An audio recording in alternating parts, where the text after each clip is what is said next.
Hey guys, welcome back to the channel. This is a story about what if Naruto was raised by Kushina council bashing. Before I start, please support for more amazing content and do consider subscribing to my channel and share this video with your friends. This is written by KyuubiGoku and link in the description and support writer. Let's start the video. People scrambled through the streets frantically. Civilians bumped and pushed against each other as parents collected their children from out of the streets. Store owners quickly closed up shop and people began turning off the lights in their houses.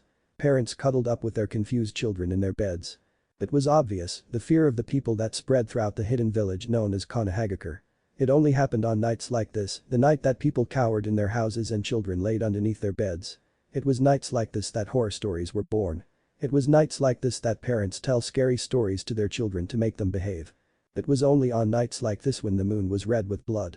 The day was October the 10th, exactly 10 years ago, the village had been attacked and nearly destroyed by a vicious monster, the Kyuubi no Yoko, the nine-tailed demon fox.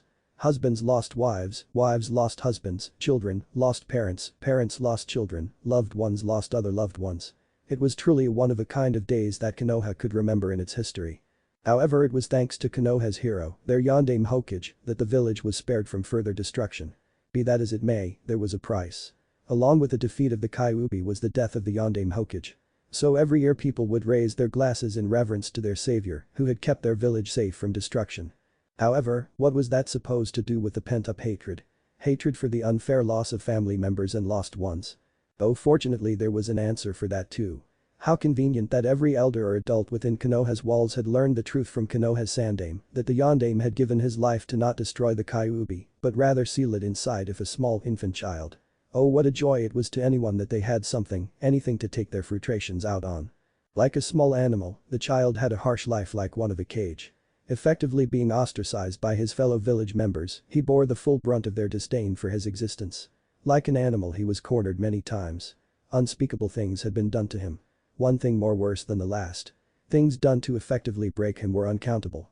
However, the thing about animals corner it, they usually bite back. It was slow and deliberate at first. It happened on his 6th year. Slowly, but surely his eyes lost their innocence. Slowly people around him started disappearing. Slowly he began to ignore the village, always mumbling to himself. He had the smallest of smiles on his face during those times. It irritated the villagers that this thing was happy. Nothing they did could break it anymore. They did not know why. Slowly became afraid of the child. Never did they imagine that their hatred would return itself at them. A thick mist fell over the village in the dead of night. People lay asleep in their beds, but those who were awake trembled in fright. The reason was because there was a spirit, a very angry spirit roaming through the streets of Konoha. Even now people shivered and cried softly as feet trudged through the streets of Konoha. Each step like the creeping of stairs of a person's house. Then there was the sound of something heavy being dragged through the ground. The villagers prayed for whatever god to save them. No one could see it, but slowly a body came into view. It was his body. As he walked through the streets his features came into definition. The figure wore a bright orange jumpsuit. His head was bathed with a sea of blonde hair. On the sides of his face were 3 terribly defining whisker marks. How appropriate for what he contained. His once light blue eyes, which made one feel as if they were swimming in a wide ocean of calm, had now shown a freezing darkness that could do nothing but consume the soul. None could make out his body from the fog, none dared to try and look out their windows to do so. As he walked, the sounds of chains came from being dragged across the ground. The chains protruded from his backside. They dragged themselves across the ground, leaving their mark as he walked through the village. No one seems to be out today, Koch-an, he spoke with a small smile. It was then that he heard a dark twisted chuckle escape from the lips of someone so close to him inside of his mind. That is okay, Sachi. It seems they are finally learning databane. You have made your mother so proud. Oh wait, I sense one. Go to your left, honey. The voice inside his head spoke. The young blonde nodded and quickly finished his walk through the village. Quickly turning to the left he dashed off across the rooftops before finally landing on one of the rooftops. Please man, let's go home, damn it. I don't want to be out here tonight. It's going to kill us. The young blonde took notice of 3 men. Each held a kunai and one large Fuma shuriken in his hands. Shut up. Go the fuck home if you're scared, but I'm staying. I'm going to kill whatever the hell this thing is. It might just be the damn demon brat. We will kill him when we see him. Why Hokage-sama left him alive I will never know, but I won't stand for it anymore. If you want to leave then leave now. He said. Naruto narrowed his eyes before hands trembled. Do it, Sachi. Do it for me. Do it for us, she said. She would protect him. She wouldn't let them harm him. No, just like him, she was broken. She didn't have a desire to live, her only desire was vengeance. A rightful revenge for the hell they put her son through. Her son's shattered mind was what gave her purpose. None of it mattered. Naruto grinned widely before he dropped to the ground. What was that? One of the men asked. The other two gulped and jumped back as they heard a trash can being knocked over. Come out and fight. He shouted. Soon all three heard chuckling. A dark, twisted, malicious laugh that filled the night air. It sounded literally driving the men to the edge of their sanity. Tick-tock, the clock winds down. There is a child with a lasting frown. Keep me safe. Keep me near. I have something for you to fear. Hehehe, the three quickly flinched before they took notice of the figure slowly appearing from the mist. His form was easily recognizable to the three before one of the men hollered. I knew it was you. Die, demon brat. He shouted, and with a flick of his wrist, he hurled a large Fuma shuriken towards the young blonde's locations. The young teen didn't move his body, while the man's grin quickly came across his face. The shuriken went closer and closer. The sounds of an impact were heard while the trio of men laughed loudly. Told you guys it was easy. Now let's get out of here, he said, and the others agreed. However, they quickly noticed that the mist was beginning to clear. They continued to hear footsteps. The footsteps grew louder and more apparent. Each seemed to echo across the alleyway where they were standing before they noticed the young man come into existence, and the sight made them gasp. Wrapped in a large white chain was the Fuma shuriken that the man just threw. The chain wrapped itself like a snake around the shuriken, tightening it in its death grip before the shuriken shattered in pieces across the ground. The young man chuckled slowly, his fingers cracking from his flexing them at various times. The chains that protruded from his back danced around his body sensually. Like snakes, they captivated the men who had no idea of the terror just unleashed upon them. It is a good night, Sachi. Happy birthday, the voice said, and quickly one chain lit up in fire, the second lit up in lightning, the third in water, and the last in wind. The chains continued to dance around his body before they suddenly dashed forward. The men gasped as they tried to jump away. The chains bashed into the ground. Naruto chuckled as he watched the men dance around the chains for their lives. Arigato Kachan. This is the best birthday ever. He snickered. The feminine voice suddenly grew a large grin. Both willed the chains expertly and watched as one chain wrapped around the leg of the leader. The fire chain burned his flesh, making him scream. People in their houses whimpered at the poor soul. No.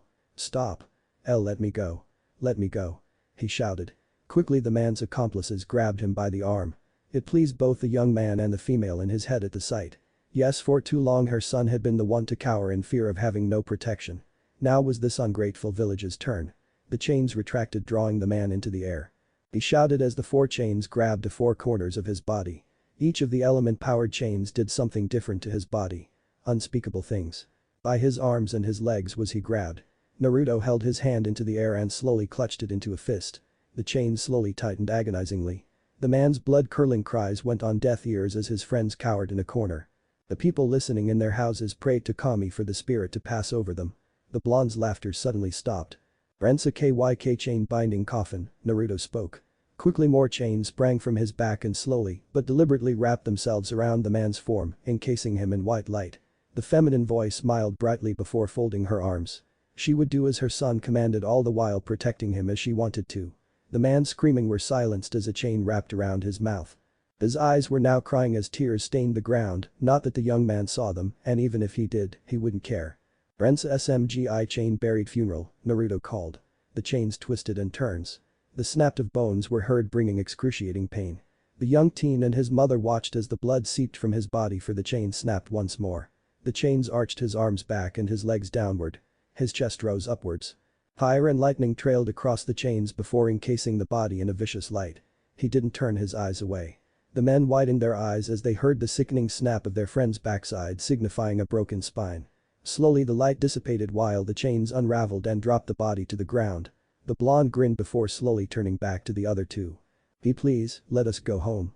We won't bother you again, one of them stammered, and the other nodded his head so quickly it would have appeared that he gave himself a whiplash.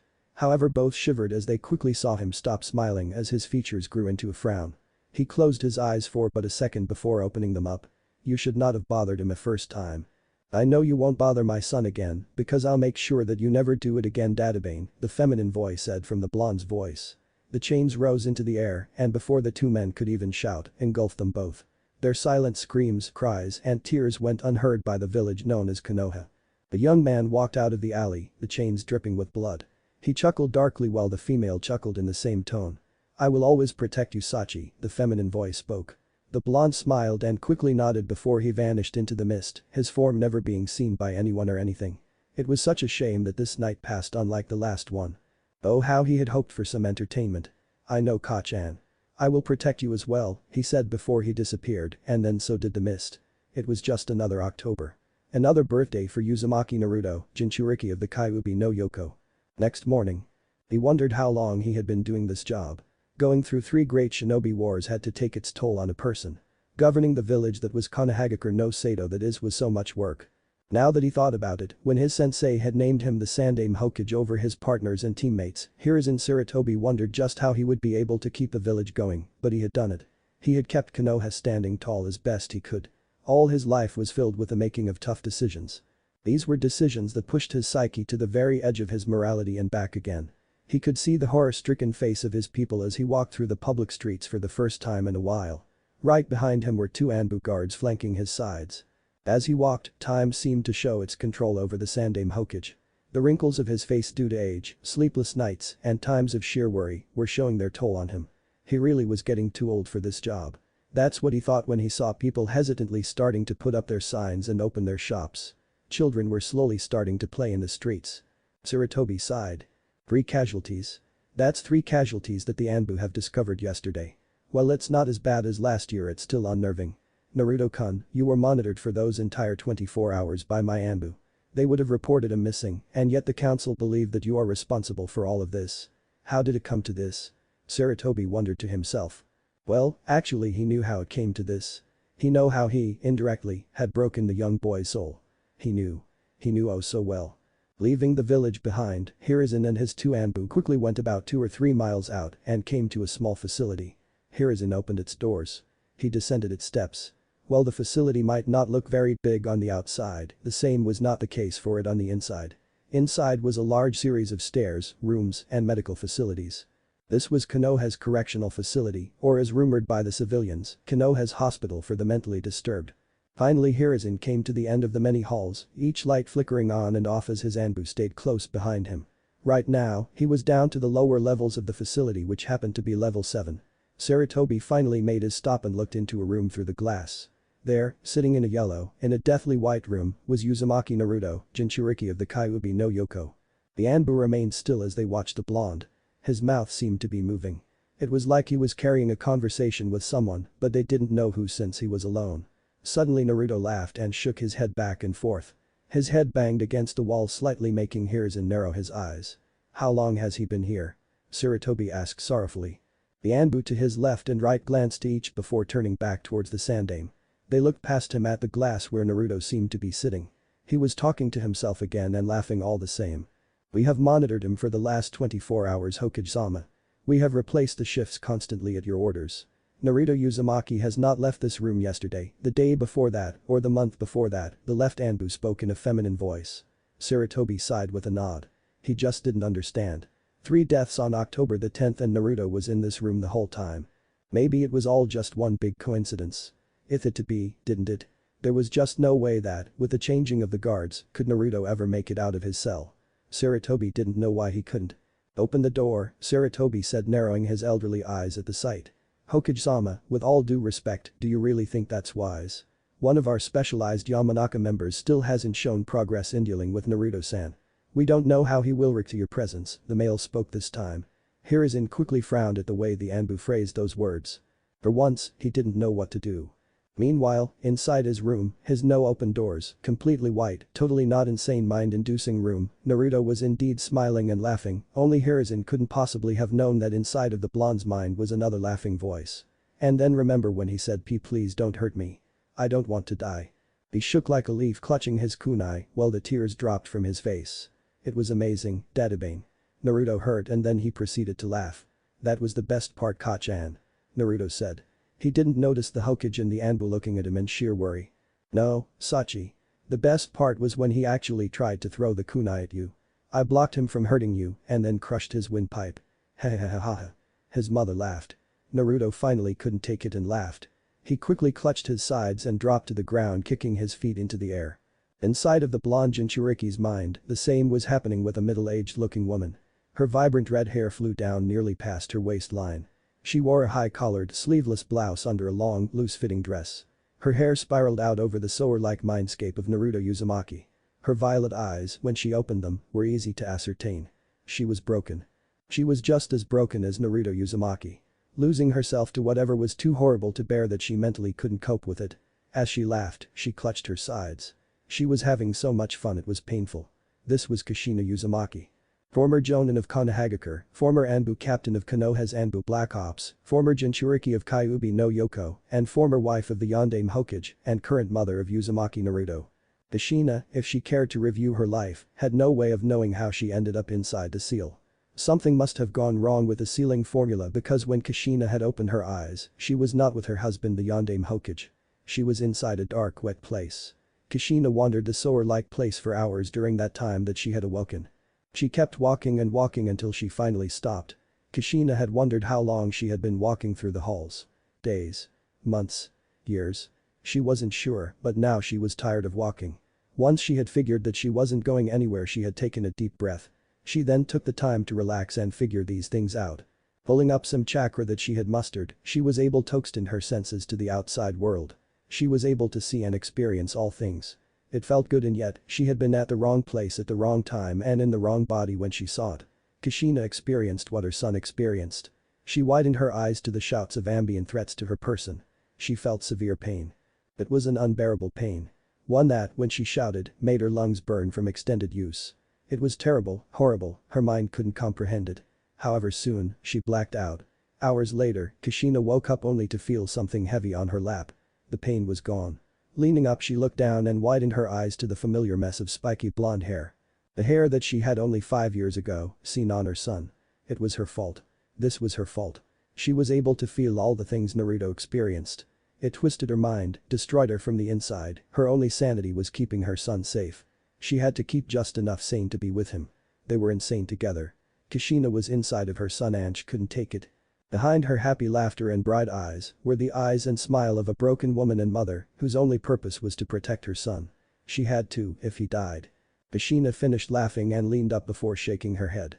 She then looked through her son's eyes and her smile widened. "Oh Sachi, don't look now, but we have guests," Kushina exclaimed. Naruto finished laughing before looking at the one-sided window. If he was looking at it, then he saw nothing but endless darkness, but his senses reached far past the glass and he saw the outline of the Hokage and 2 Anbu. "Gigi. I see you," Naruto called out with a laugh. Hiruzen and the Anbu stiffened while Kushina smiled. "Why not invite him in? It'll be fun," Kushina said, never breaking the smile on her face. Naruto quickly nodded, not one to disobey his mother or her wishes. He would do anything for her.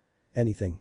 Standing to his feet, Naruto quickly rushed to the window and let out his widest smile as he put himself on display for Sarutobi, along with the male and female Anbu. "Come in, Gigi. Kachan said you'll be fun.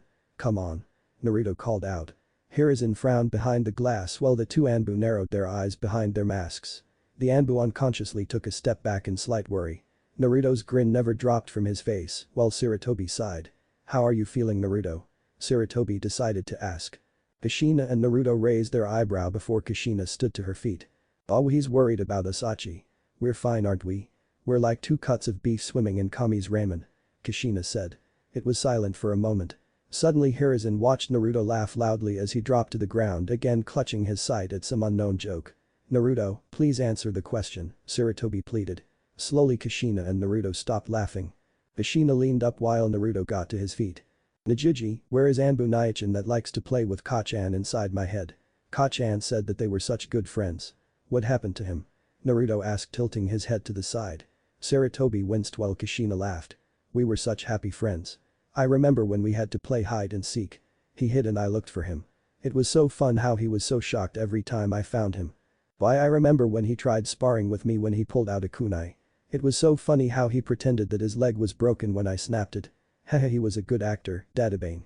Kushina laughed to herself. Naruto merely smiled widely. "She misses him, Gigi," Naruto said before Sarutobi sighed. He shook his head while Naruto tilted his head to the side. "It's a shame I still can't see you, Gigi. I miss you," Naruto called out. Hiruzen frowned before turning back towards the Anbu. The Anbu frowned before sighing. They truly didn't know what to do. Sarutobi also knew that what he was about to do was going to push him to the very edge of his duties as a Hokage to his village, but none of the evidence pointed to Naruto, so the blonde was stable for the most part. He hoped. It had to be done. There was no way around it. So long as Naruto had a handler of sorts, then it might be okay. Naruto-kun, how would you like to get out of there? Hiruzen asked, and Naruto suddenly blinked fast. Kushina blinked just as fast. It was obvious that neither was expecting those words. Everyone watched tensely as Naruto backed away from the window. His fingers clenched and then unclenched again. He walked around his room pacing the floor. In his mind, Kushina appeared to be doing the same thing. Sachi, ask him my question, Kushina spoke with a wide smile. Naruto equally grinned and spoke to the mirror. Do we get ramen? Naruto asked. Sarutobi frowned at the unusual request, but he figured that Naruto wouldn't just be able to see him nod, so he answered. Yes, Naruto-kun, you will get ramen, Sarutobi said, and Kushina frowned, as did Naruto. Hachan gets ramen too. Naruto's mood suddenly changed as he snarled angrily. Sarutobi and the Anbu unconsciously reached for their weapons from the tone before they heard the request. Kushina fell back in laughter and clutched her sides. It was just so funny. Too funny to not laugh. Meanwhile Naruto, hearing the laughter in his head, laughed as well, getting a face-splitting smile which made Hiruzen relax, sort of. Very well, Naruto-kun. Hachan gets ramen too. However, Naruto-kun, you must cooperate with us. You will attend Konoha's academy and you will be given a handler. You must stay with your handler at all times. Do you agree? Sarutobi asked readily. Now Hiruzen wasn't a fool. He knew who Naruto's parents were, and he also knew that if they could see the blonde now, well, he just hoped that they never would. Especially not the blonde's true mother. If Kushina ever learned of this, then Sarutobi didn't know what would happen. Kushina, hearing Sarutobi reply, nodded her agreement before announcing it. She wouldn't have her son kill anyone in broad daylight. Oh, okay, fine, Kushina wouldn't have her son kill anyone who didn't attack them in broad daylight. Explaining her terms to her son, Naruto quickly agreed. He stopped in the middle of the room and took a deep breath. Finally, in a surprise of speed, Naruto bashed his face into the mirror between him, Sarutobi and the Anbu with a grin that could only send a shiver down their spines. I agree, Jiji. Hachan agrees too. We will behave, we promise. Naruto said sweetly and truthfully. The Sandaime wasn't even sure that he could buy those words, but this had to come to pass. Hiruzen shook his head in agreement, though Naruto couldn't see it, but the sound of fingers snapping helped him focus his attention. Bring me Kizuna-san, Sarutobi said. One of the Anbu quickly nodded before they dashed away. Naruto grinned widely in the direction that he felt the Anbu had left in. In the meantime, Naruto and Kushina would continue to make jokes with each other as they laughed together. Only in the eyes of the Anbu were Naruto's echoing laughter into the walls of his white room. His insane broken laughter. After about 10 minutes, Kushina alerted Naruto to the third Anbu in the room. Hi Anbu-chan. Naruto called out. Hiruzen and the now third Anbu frowned, but the Anbu didn't respond, merely looking on with slight disinterest. Kizuna-san, come with me, Sarutobi said, and the two walked off, leaving Naruto alone with the other two Anbu. The two looked at Naruto in only slight worry. How could the council want this person out? What was the good of Konoha in letting him out? Anbu Naichan, Anbu Nichan, want to see a trick? Naruto asked, cackling to the two still in the room with him. Kushina smiled in turn, knowing her son's thoughts. Kushina chuckled softly, darkly, cruelly. It was much too funny to not chuckle this way. Over in another room, the Anbu Kizuna and the Sandaime Hokage were softly talking about this predicament. Kizuna, you know how important this is, but I need your complete and utter honesty. Off the record here, what do you think about this? Sarutobi asked, and Kizuna sighed. They then sat on a seat and placed their masked face into their hands. With all due respect, Hokage-sama, you and the council are making me question the safety of the village. Hokage-sama, he is not sane. He's so far from it, actually.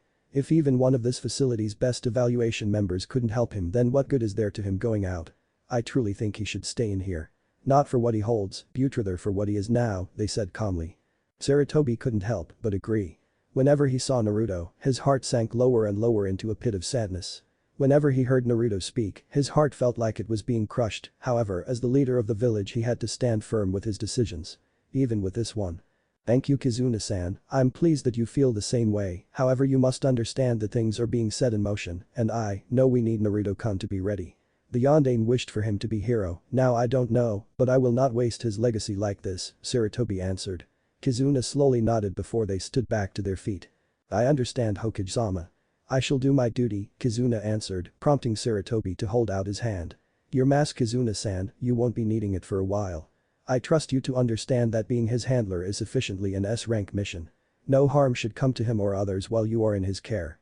You will watch him, take him to the academy. If he does anything strange then restrain him and take him home. For now you will be named Tsubaki, Jonin of Konohagakure, Sarutobi said. Kizuna quickly nodded, taking the name Tsubaki before removing their mask and placing it in the Hokage's hand. For the first part, Kizuna was female. She had dark eyes and long black hair which she wore braided down her back with jaw-length bangs framed on each side of her face. Tsubaki watched the Hokage discard her mask before preparing the standard green Chunin flak jacket and Konoha headband. I will give you the time to get changed, Sarutobi said, quickly leaving and closing the door. Tsubaki looked down at her new uniform and sighed longingly. She could tell that this was going to be an awkward chapter in her life. When Sarutobi returned he knew instantly that something was wrong. Naruto was on his back laughing maniacally while the Anbu seemed stiffened in place. The male Anbu seemed to have actually frozen from a sight that no doubt he shouldn't have seen, and the female Anbu wasn't doing much better. Both stood dead in their tracks while Naruto snickered impishly. Naruto-kun, it's time to go, Sarutobi said, and Naruto slowly stopped laughing. Kushina, who had been laughing as well, stopped and frowned. She leaned up and cleared her throat. It was actually starting to get sore from all the laughing. Sore? Maybe sour. Sour grapes. Grapefruit. Fruit punch. Sour punch, Databane. Kushina stated excitedly. Naruto snickered, but he decided not to laugh this once. There would be plenty of time for that after this. Well, maybe if this handler bored them then they could just as easily play with them as well. Okay Gigi. Naruto said, getting to his feet. The doors unlocked. Now nothing separated the Hokage from Naruto as the two looked at each other. Hiruzen stared into the wide broken eyes that were once a bright shade of blue. Hiruzen, Naruto and the two stiffened Anbu walked the halls of the ward. Climbing up the countless stairs out of the hole where the blonde was just a few minutes ago buried in, the group of four heard the sounds of people laughing, groaning or screaming at nothing.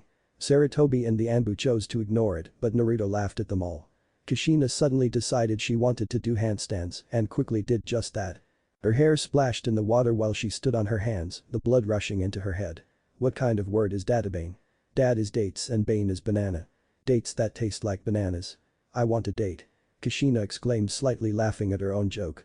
Finally, after the minutes rolled by unceremoniously, the group of four came out to the front of the ward where Naruto took notice of the people looking at him strangely.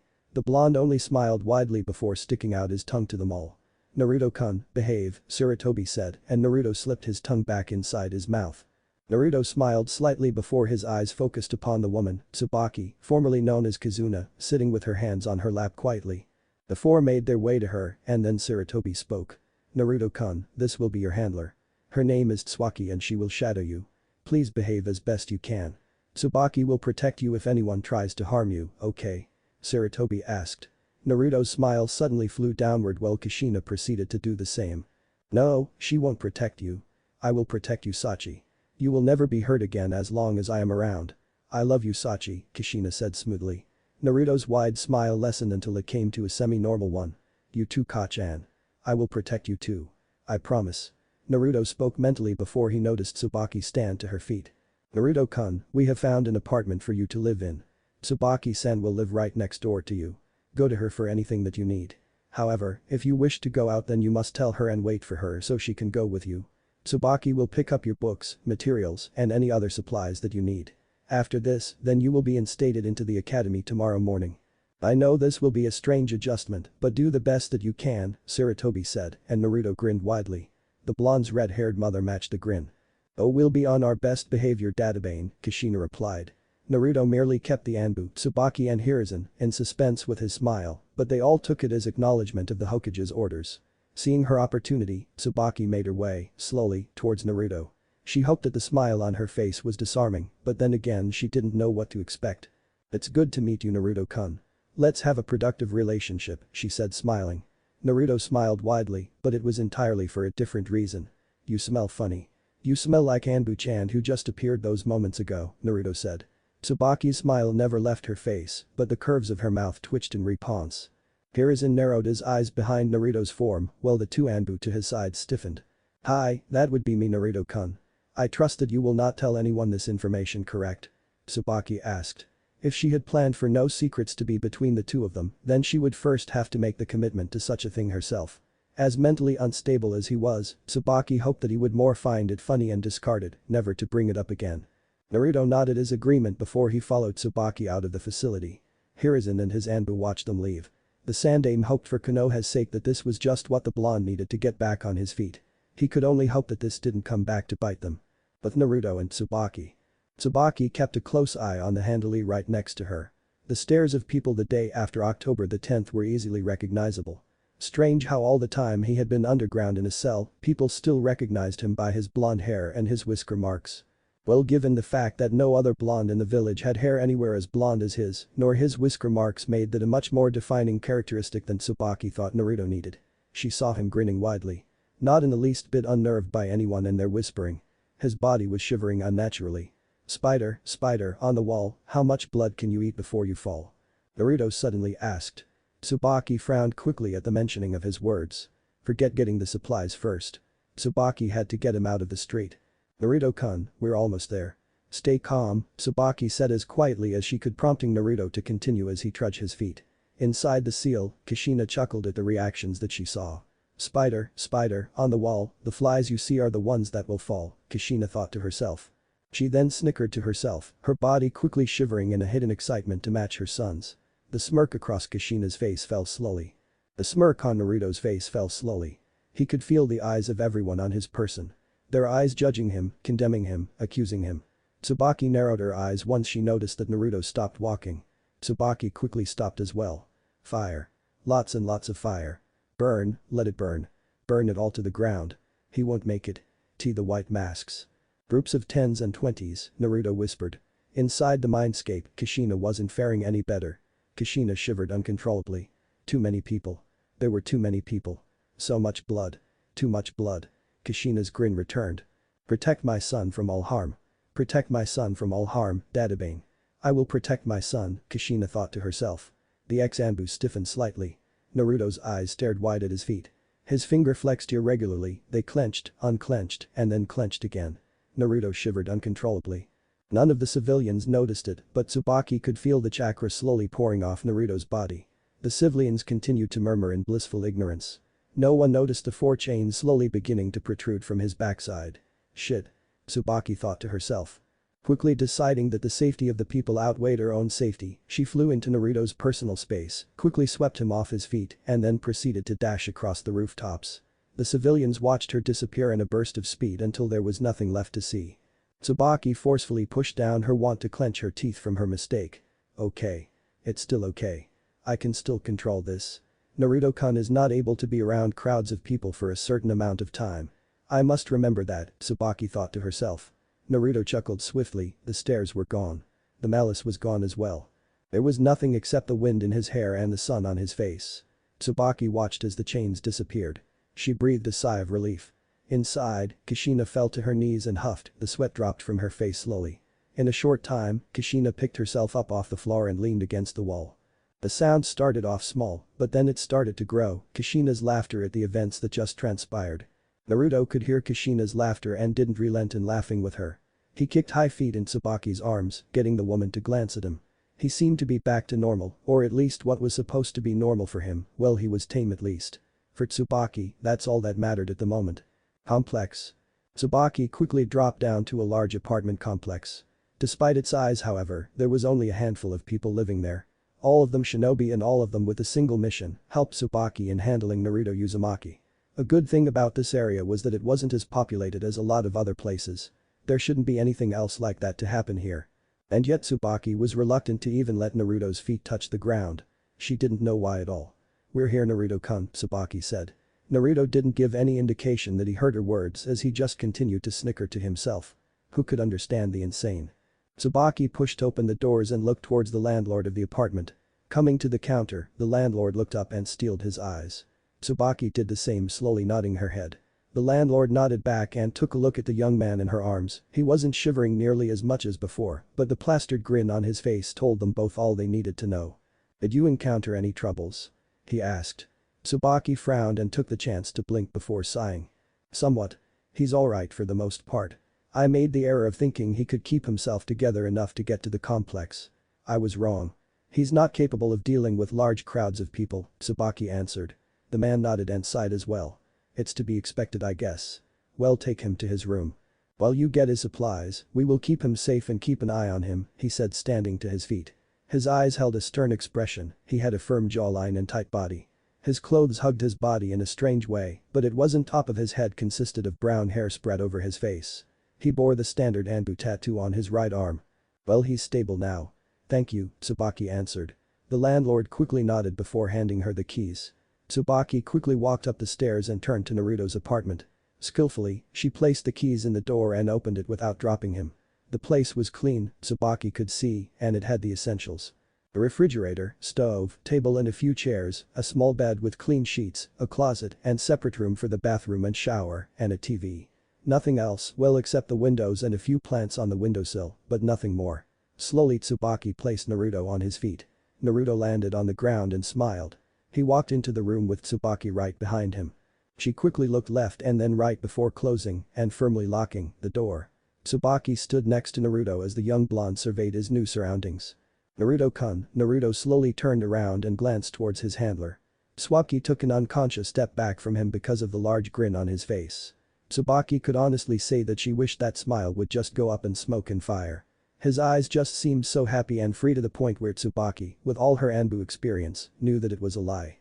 The eyes of the broken, that's what she was looking at. Shaking her head, Tsubaki snorted. She couldn't afford to get attached to him. This was just a simple mission, nothing more. Once it was over, then so was her connection to him as well. She was supposed to make sure he stayed loyal to Konoha and use his Jinchuriki abilities for the good of the village. She was not going to get attached. Especially not to a mentally unstable boy. However, Tsubaki couldn't help pity him. Only 10 and experiencing even more things than she probably did. Tsubaki didn't hold a grudge to the young boy in front of her, if only because she had lost nothing when the Kyuubi attacked. She didn't have a lover, the rest of her family had already passed already, she most certainly didn't have any children. She wouldn't say she was better for it, but maybe it was because she didn't lose anything that she couldn't place hatred to the boy. Not like it was his fault regardless of those facts. Shaking her head, Tsubaki quickly rummaged through her pockets and pulled out a small bottle. "It's time to take your medication," Tsubaki said. She watched Naruto's eyes somewhat darken, while the smile on his face stretched even further to a point that it should have been painful. "Why, Anbu-chan?" Naruto asked innocently. Tsubaki decided to answer while she opened the bottle. "Your doctors prescribed it. Do not worry," Tsubaki said. She proceeded to pour out one pill and extended her hand towards Naruto. Naruto looked at the offering hand dreamily. Crush it, crush the arm and watch the blood pour from Anbu-chan's arm while she writhed in pain. It would be fun. Just like the people did to him. They did so many fun things with him. Naruto wanted to thank them all for spending so much time with him. How could he not return the favor? Suddenly Naruto's eyes lost focus of Tsubaki. He heard the words that Kushina spoke to him as she was using her son's eyes to view the pill as well. "Ah-chan wants to know if the pill will hurt us. She said if it will then we'd rather make the pain go away." "Far, far away Anbu-chan," Naruto said happily. Tsubaki frowned and blinked her eyes. There was that Ka-chan thing again. Was this some personality that manifested itself to help him protect himself? Was this maybe what that other Yamanaka Anbu had discovered before he was deemed incompetent to continue his line of duties? If it was, then it wasn't real. Tsubaki would just have to play along. However, she doubted that a simple lie would get through her handily, so she told the truth. "Naruto-kun, you tell your Ka-chan that this will not hurt either of you. It will settle your mind, help you focus, and drain your chakra so you'll have no way of hurting people or yourself," Tsubaki said, keeping her thoughts to herself. Naruto looked from her to the pill. He seemed to be debating with himself for a while before he quickly snapped the pill and swallowed it. Tsubaki had a small smile on her face with a firm nod. "Good, now you stay here Naruto-kun and I will be back with your supplies. I will then make dinner. I will see you later," Tsubaki said before walking out of the door. She quickly hopped to the rooftop and jumped off at a great speed. Naruto watched her go from the window, his lasting eyes over her form. "Fill her Sachi," Kushina said with a large grin, feeling the chakra in her body forcefully leaving her body. This woman was not to be trusted. She tried to hurt them. Kushina would not let anyone hurt her son. Naruto snickered before he laughed as he clutched his sides. "No, actually I have a better idea Databane," Kushina thought. She lowly snickered and then laughed, falling to her knees with sheer excitement. No, she wouldn't kill her. She would do worse. Oh, so much worse. Nighttime. Tsubaki sighed as she laid her stuff in her room. She had just gotten back from making Naruto's dinner. Seems like the drug was working. Naruto wasn't laughing all the time. He was calm, watching TV with a somewhat normal expression on his face while Tsubaki washed his dishes. However, she couldn't help feeling unnerved those times that she could have sworn that she saw Naruto looking at her from the corner of his eyes. Tsubaki relayed her instructions to him, which Naruto nodded obediently towards them all. They would head to the academy tomorrow. Tsubaki sighed as she turned out the light to her bedroom. Today really was a tiring day. Hopefully tomorrow would be a lot better. Well, Tsubaki was sure that she wouldn't have to worry much. Placing her head on a pillow, Tsubaki allowed sleep to take her. She closed her eyes and drifted off to sleep. It was the dead of midnight, the moon high in the sky. In her apartment complex, Tsubaki's chest rose and fell, signifying her rest. She looked so peaceful. In the dark, a figure stood next to her bed. His grin plastered on his face, his dark blue eyes illuminating the dark. Slowly his hand reached for Tsubaki's neck. It would be so easy, well, maybe not, considering that this was an ambu. But how much sweeter would the blood be when he watched it drop to the floor? Right now, he couldn't care less that his chakra was almost gone. He had more than enough. "You hurt Koch-an." "No one hurts Koch-an, Dadabeo," Naruto said, his fingers curling at the mere thought. "It would be so easy, so easy." "No, Sachi. This won't take long," Kushina replied. Naruto reluctantly stopped before he moved his body into the shadows with a small nod. "I Koch-an," Naruto said, performing a hand sign. It was too dark to see what it looked like. Tsubaki flinched when she felt an influx of chakra. She quickly went to reach for her sword, but she noticed it was gone. No sooner did she realize it did she feel a sharp tip right on the bridge between her nose. Tsubaki didn't move. Spider on the wall, what can you do when the fly has been caught by the ball?" The dark, somewhat twisted feminine voice asked. Tsubaki felt a bead of sweat go down the side of her face. "Who are you? What do you want?"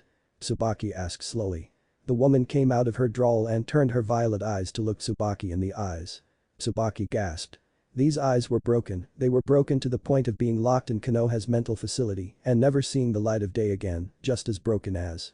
Tsubaki gasped when the woman's hand appeared over her mouth, silencing her. "Shh, don't speak. We don't want to wake him up.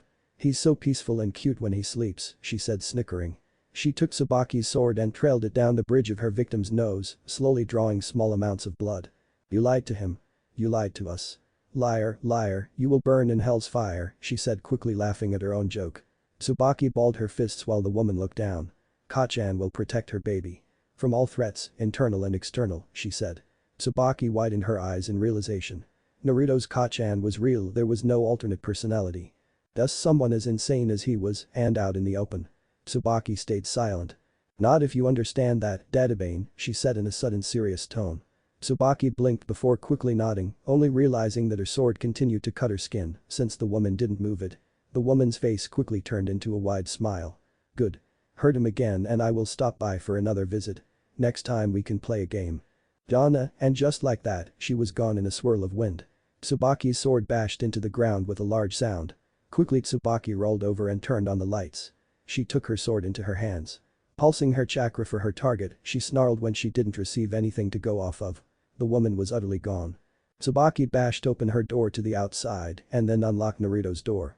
She busted inside and made her way to his room. She widened her eyes when she noticed Naruto sleeping silently. "I should probably inform Hokage-sama about this. Someone is targeting Naruto. Okay, once I take him to the academy then I will report to Hokage-sama," Tsubaki thought to herself. She quickly took notice of her sleep attire and blushed. She quickly left Naruto's room and apartment before going back into her own.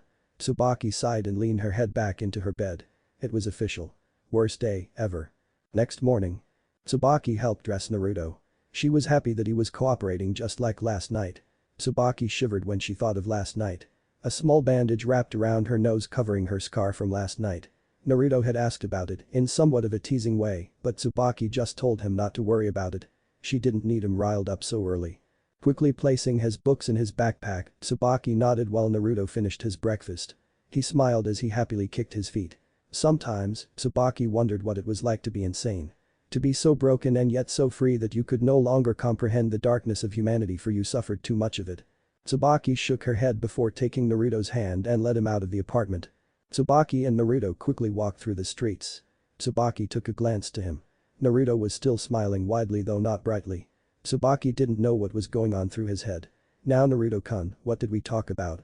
Tsubaki asked, slightly unnerved when Naruto turned to her. That smile always reminded her of last night. She couldn't help but be worried. Somewhere out there, someone was watching her and Naruto. Someone strong enough to restrain her and someone mentally unstable. No fights with anyone, listen to my instructors, and if people crowd around me then I am to quickly walk or run away and go back to the academy room until an instructor is present, Naruto recalled. Tsubaki quickly nodded in approval of his words as the two noticed the academy approach. Very good. Please behave, Tsubaki replied. Naruto's body shivered in excitement. His snickers drew attention to them, but Tsubaki was happy Naruto seemed to be disregarding Pioplethus once. Tsubaki sighed in remembrance of the academy. The place where children were taught to serve in Konoha and possess the will of fire that made the village stand tall. Maybe this was what Naruto needed, but Tsubaki couldn't watch him today. She had to go to the Hokage mansion and report last night. Naruto's safety was a top priority. Tsubaki opened the door allowing Naruto to pass through them. The woman at the front desk quickly glanced to the two before her eyes narrowed at the young blonde. Naruto turned to her and smiled widely. His eyes seemed to be roaming over her body. Naruto felt his heart pump a little faster. Kushina snickered to herself. Tsubaki and the receptionist watched Naruto slowly lick his lips. Cursing, Tsubaki quickly moved herself between Naruto and the receptionist's eyes.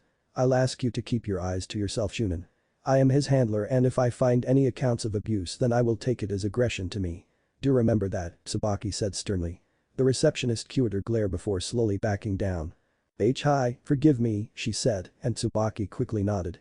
As she walked off, she turned around to see Naruto staring at the receptionist. Tsubaki narrowed her eyes as did the woman behind the desk before Naruto jumped the counter and stared into her eyes. You smell good, receptionist-chan. You smell very, very good, Naruto complimented strangely. The receptionist frowned quickly while Naruto's smile widened. Tsubaki cursed. Flattery will get you nowhere, child. Now get out of my sight before I get angry, she said angrily. Tsubaki noticed that those words only seemed to get Naruto more stimulated as he looked at the receptionist with an interested look.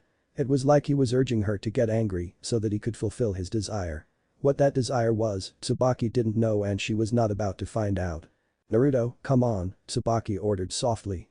Naruto took a curious glance to her before turning back to the Chunin female receptionist. He then jumped off the counter and proceeded to catch up with his handler leaving the Chunin to her own devices. She watched the blonde leave through the halls before snarling to herself. Naruto and Tsubaki didn't have to walk very far before they came to the classroom. Tsubaki couldn't help but feel dread and anxiety. They were about to let a mentally unstable boy inside a classroom filled with children. It was easy for adults to see that children were inconsiderate, mean, disrespectful, and all around, not the best thing for those with problems to be around, especially young adults, what with hormones raging like they did. Okay Naruto-kun, just relax and take your medication, Tsubaki said holding out the pill. Naruto quickly frowned as did Kushina. It's going to make me tired again, Naruto complained.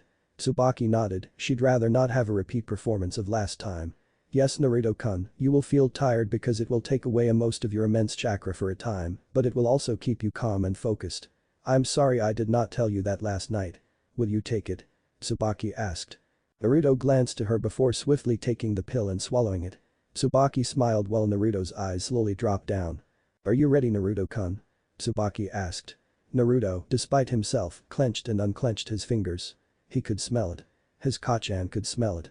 So much blood on the other side of the door. So much fun to be had.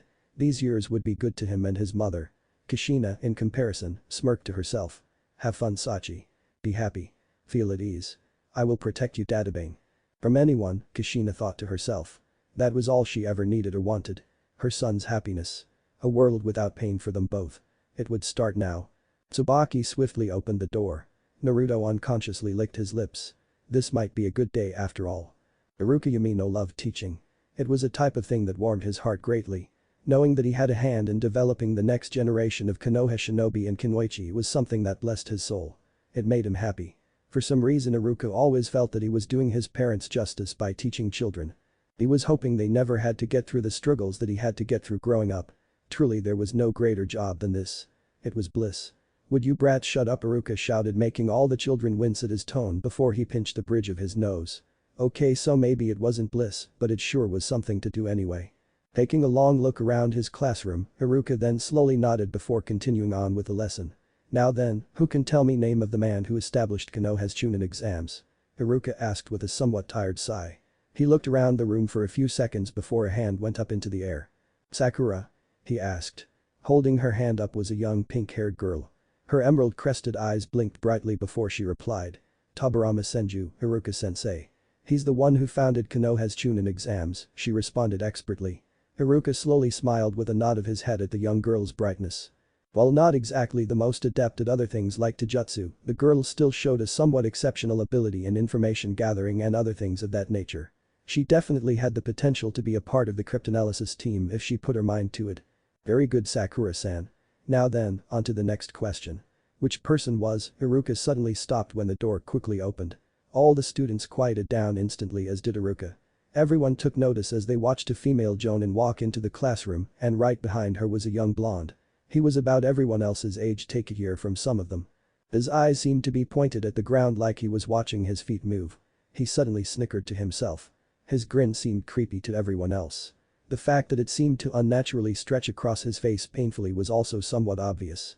For some reason it made all the students nervous. What's wrong, boy? Don't like the new kid? A young boy with a dog seated atop his head asked. The young white-haired dog whimpered as he watched the blonde moved. He could feel the danger that this boy presented himself and others around him. The dog was very wary. Meanwhile, no one took their eyes off the duo as Tsubaki came up to Aruka. Greetings, my name is Tsubaki. As of today, by orders of Hokage-sama, Uzumaki Naruto will be taking the academy courses, Tsubaki quickly said to the Chunin Academy instructor. Aruka looked down at the one Naruto Uzumaki. He could feel his anxiety rising. How long had it been since he had last seen the blonde out in the streets? Aruka didn't know how to feel when Naruto disappeared. He was never in the academy for obvious reason, and all of a sudden he was here now. It made no sense. Add to the fact that Aruka felt something off about him was also an added factor. After all, this was the pariah of Konoha. The Jinchuriki of its very own demon fox, Kyuubi no Yoko. The same beast that ravaged its lands 10 years ago. The same beast that killed his parents. Aruka took a deep breath to steady himself.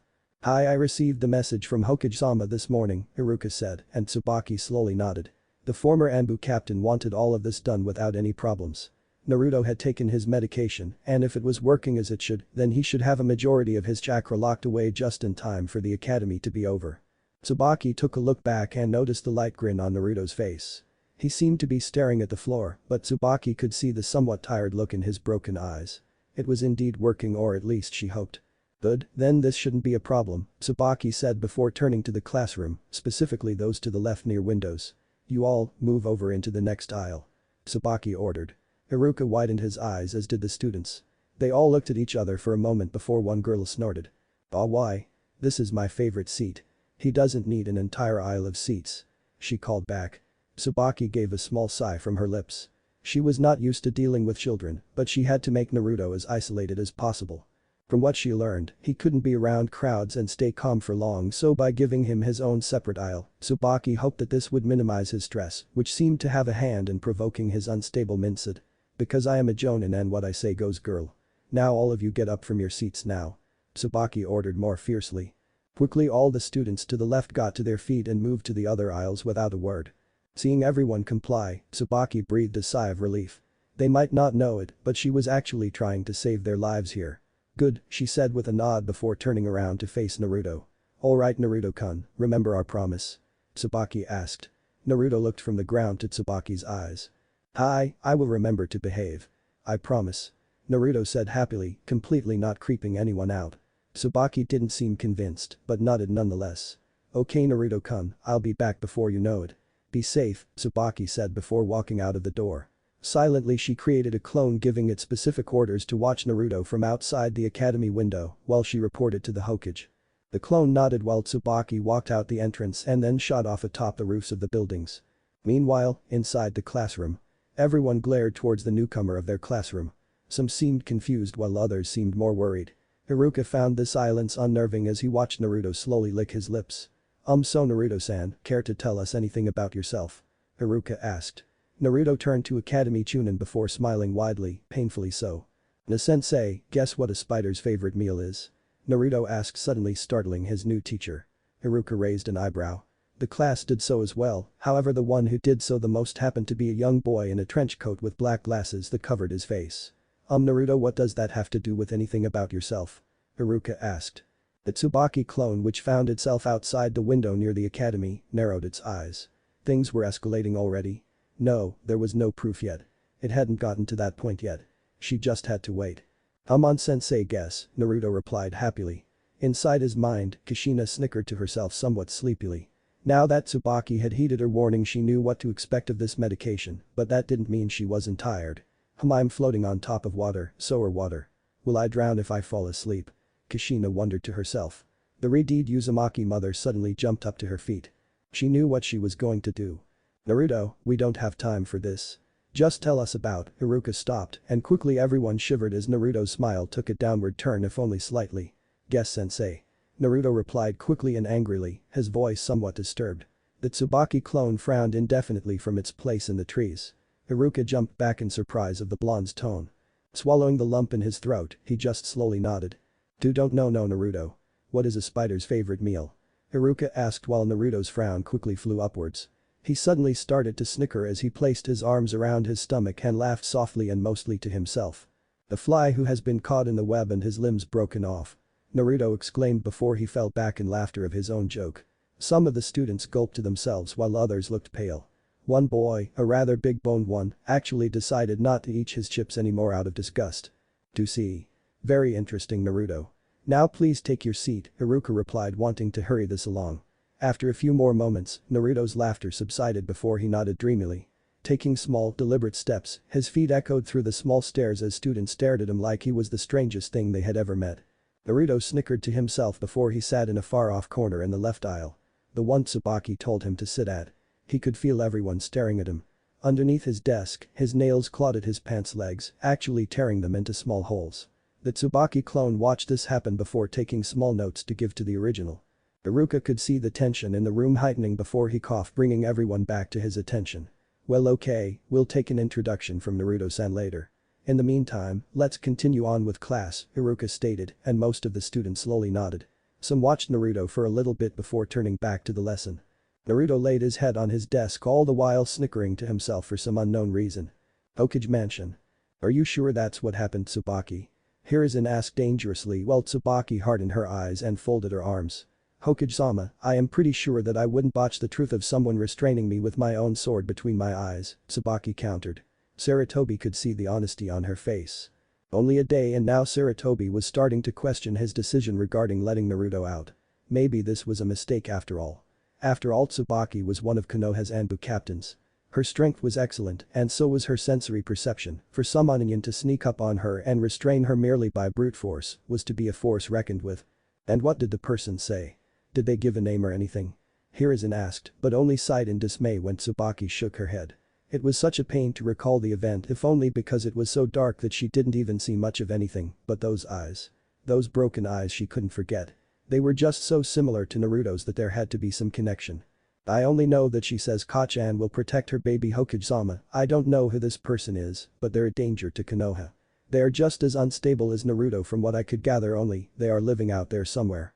Perhaps these killings have been done by this person. They feel it's their duty to protect Naruto-kun, Tsubaki replied.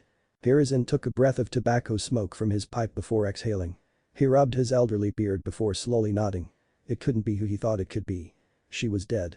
He had seen it. No one could escape the Shikifujin technique. No, it couldn't be. That would make sense, but I don't think that's the case, at least not the complete one. Thank you, Tsubaki. With this information we can take more active measures. Have the Anbu at the apartment keep a close eye on anyone within 20 yards of the complex. You will be the person that they most likely come after, but keep to yourself and keep Naruto safe above all, Sarutobi said. Tsubaki quickly nodded before she began to walk out of the room. With a bow she utilized the technique Shunshin and vacated from the Hokage's office. Hiruzen watched her go via the rooftops before sighing. Why does everything unpredictable gravitate towards Naruto-kun? Hiruzen thought to himself before shaking his head. He would have to look into it later. Right now he couldn't afford to fall behind on his paperwork than he already was doing. Sarutobi couldn't help but lightly bang his head to the desk as slight boredom. But Tsubaki. Tsubaki quickly landed on a tree branch outside the academy room where Naruto was. She motioned for her clone to join her. They weren't spotted. What has happened? Tsubaki asked, looking at Naruto closely. She could see him shivering as if he was cold for some reason. Raising an eyebrow, she looked around, but she saw no one near him. What was the problem? He couldn't be experiencing what he felt back in the streets yesterday, could he? No, Tsubaki doubted this was it. Not much happened. The students merely looked at him for an unnatural amount of time. However, one took an active approach, the clone said, prompting Tsubaki to quickly stand up and glare towards her clone's direction. The clone slowly nodded her head. Not in the way you believe. It was the Aburam heir, Shibi Aburam's son. He sent an insect to try and scout Naruto. Probably trying to get a feel for Naruto as most Aburam were known to do with someone they meet for a first time, the clone said before she stopped. Tsubaki frowned at the silence before urging the clone to continue. Naruto-kun somehow pinned the insect to the table and he tore each of its limbs off one by one before finally crushing it in his fingers. Due to the layout of the building I couldn't see what he was looking at when his head turned, but judging from his position and our look into the academy classroom beforehand, I can assume he was looking at the Aburam who likewise didn't have the most understanding expression on his face, the clone replied. Tsubaki sighed with a nod. She truly didn't want anyone needlessly provoking the blonde nor trying to get him curious to anyone else. She just wanted him to sit there and behave. Maybe that was asking for a little too much, but he seemed to be sitting there peacefully. Well, somewhat. But Naruto. Naruto snickered happily in his seat. His feet kicked up and down repeatedly. However, it wasn't a loud snickering as his new teacher or his fellow students hadn't called him out on it. Marco. Naruto suddenly heard his mother call out. Polo, the blonde replied mentally. He could hear the splashing around of water of some kind and could only fathom what his mother was doing in her alone time. Kushina sunk into the murky depths of the sewer water trying to find something, anything to do. Never mind that this guy teaching was more boring than vegetable ramen, but also the fact that no one seemed to be paying as much attention to him as they did her son. Even now Kushina could feel the stares on her son and, by extension, herself. Kushina shivered inside the water with a small smile. So much blood and yet it was just out of her reach. It was like the ultimate tease. Suddenly, Kushina and Naruto snapped out of their stupors just in time to hear Aruka announce the end of his lecture and tell the students to wait for their next teacher before he left. From the outside, Tsubaki wished that he had stayed. As soon as he left, students crowded around Naruto's person, some not very happily. Who do you think you are, asshole? I think I had to move from my seat just so you could get an entire aisle to yourself. How is that fair? You from some type of clan or something? One of the elder boys sneered angrily. Tsubaki slowly narrowed her eyes at the scene. Inwardly, Kushina grinned widely to herself. Naruto did the same. The question soon got lost in a sea of other questions and accusations to the blonde's person. Naruto could feel all the malice directed at him. Granted it wasn't as much malice as an adult's, but what unstable person could tell the difference? Huh? You gonna speak blondie or just sit there and look like a pathetic loser? Another asked. Naruto shivered in his seat. A bead of sweat dripped from his face. Tsubaki dismissed her clone quickly before lowly crouching. She'd be ready to intercept at a moment's notice and then bring Naruto back to the apartment where he could calm down. She hoped that he would. Okay, so added provocation to Naruto-kun will cause the medication's effects to lessen if his current state is given a mind, Tsubaki thought to herself. However, luck seemed to be with the students as another teacher came through the door. Alright, I'm sure we're all interested in our new student, but back to your seats. Now we'll begin where we left off, came another male, and the students sighed before returning to their seats, but not before taking one last look at Naruto. The blonde and his mother slowed their thrill of the events before they took notice of an even greater amount of hatred aimed at them. They looked up and Kushina proceeded to grab her sides and rolled back in pained laughter. He hated them. He hated their very existence. Even the teacher himself hated their very being. Naruto chuckled darkly to himself. Spider, spider, on the wall, do not be afraid. For the debt the fly has made will be paid, Naruto thought to himself. Tsubaki noticed the teacher's reaction as well. No doubt this was going to have to be something to watch out for. So it seems that even the teachers would not let go of their hatred. Good thing Tsubaki took that into account when she based this off the receptionist's view of Naruto when they first arrived. The day went on and on, Tsubaki would make a few regulated checkups with Naruto, ask him how he was feeling, which he would normally reply with a bad joke, much to his broken humor, or comment about how good all of the students smelled, especially the pink-haired one that he had observed. He had asked Tsubaki if her hair was made out of pink bubblegum and if it was then could he eat it. Tsubaki told him not to, which he merely pouted. As the day passed, Tsubaki brought Naruto his lunch, which happened to be some vegetables and miso ramen on the side. One of the stipulations was that Naruto and his Kachan got ramen. Now Tsubaki didn't know how he would react to one bowl of ramen, so she got two just in case. She quickly left Naruto if but for a single moment to check up something back at home. She contemplated taking Naruto with her, but didn't see a reason to, so she just settled on the usual clone before leaving. The clone watched Naruto smile while he used his chopsticks to eat his food. Blech, this tastes awful, Dadabane. Kushina replied while Naruto hummed to himself while kicking his feet around happily. Hi, the raspberry filling inside people is so much better, Kachan. Too bad we can't have any dango. The special kind with red filling is good. It's the best food in the world after ramen. At least you claim it is, Naruto responded. Kushina smiled before resuming her fun with her handstands. "Oh Sachi, you're so sweet. I'm sure you'd find your Kacchan the biggest walking dango round Konoha if you could. You make me so happy," Kushina replied.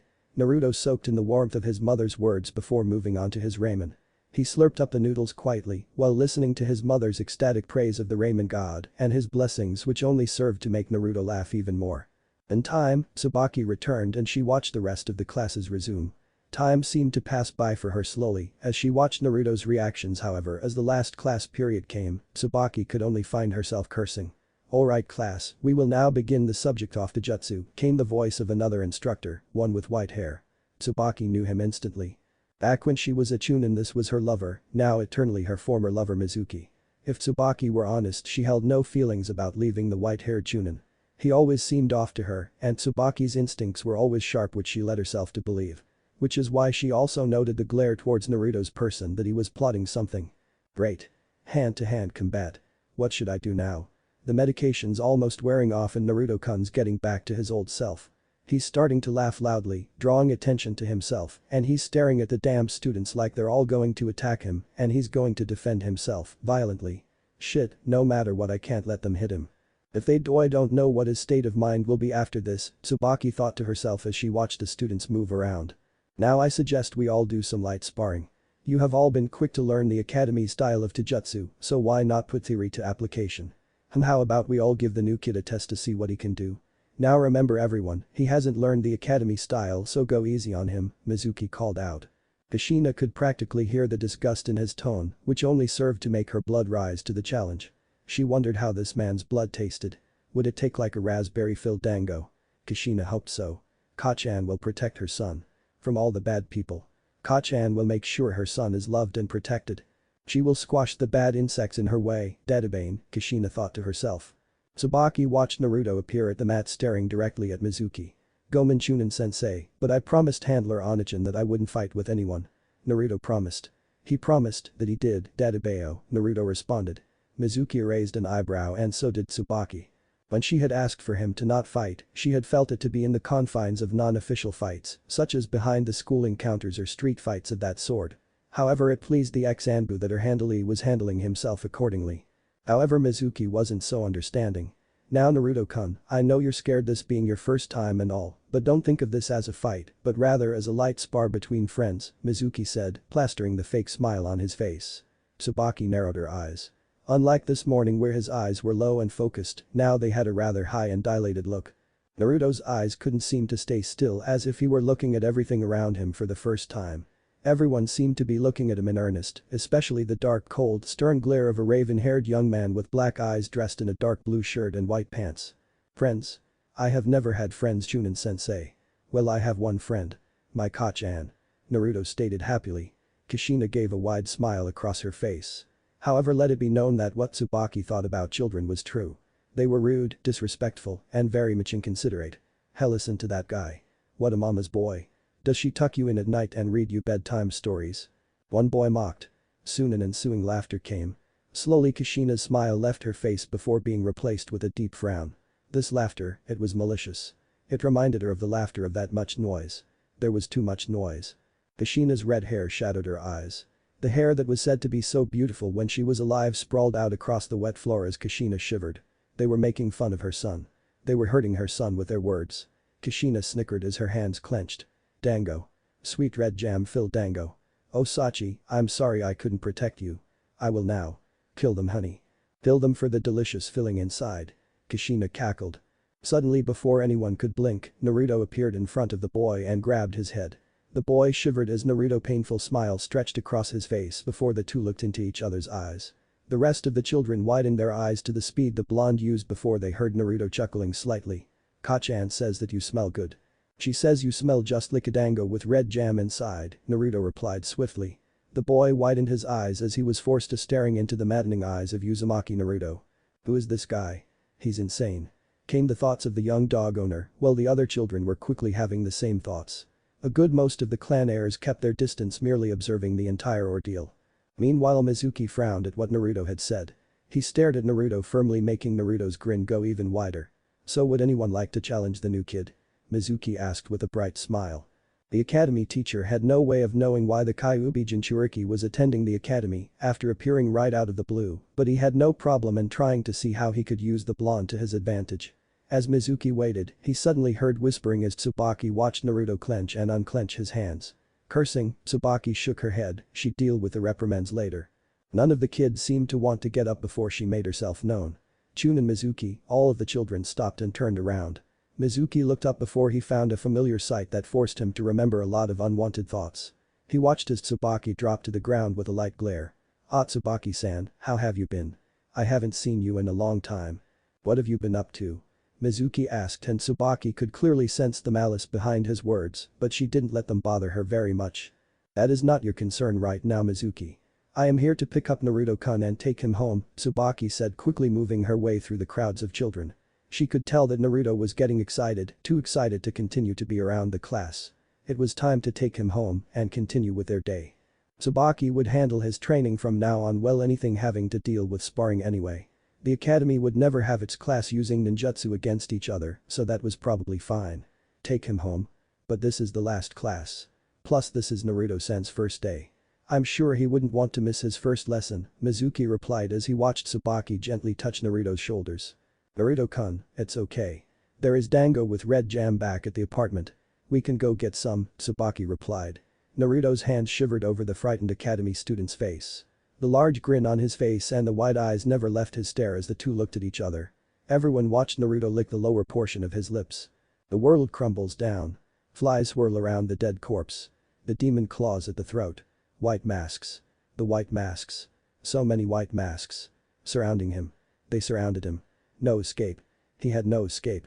Naruto cackled, tightening his grip over the student's face. Kushina cackled into as her nails clawed at the walls of the mindscape. Tsubaki growled before she found her mind racing. Tsubaki quickly slapped her hands together. With a flare of her chakra, she quickly touched the top of Naruto's head, releasing a sensual burst of chakra forcefully through his body, causing a temporary body shutdown. Tsubaki watched Naruto fall backwards before he landed safely into her arms. The frightened academy student shivered as the tears fell down his face while Tsubaki picked up Naruto into her arms. She turned to look at the students.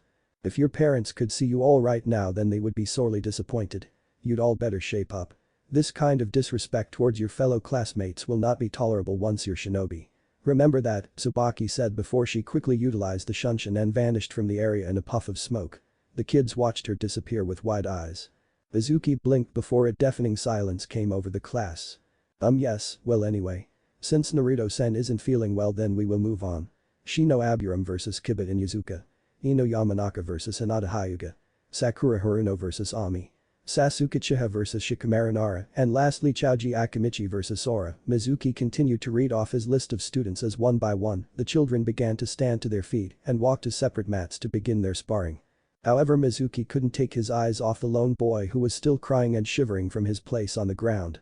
No doubt he had been through enough already. Apartment complex. Tsubaki landed to the rooftop with a small smile. She looked down at the sleeping blonde in her arms. She doubted what she did would work multiple times without Naruto knowing it. She only got him by surprise that time. With a sigh, she jumped to their door and fished out the keys. She then opened the door. She followed up on that by putting Naruto in his bed.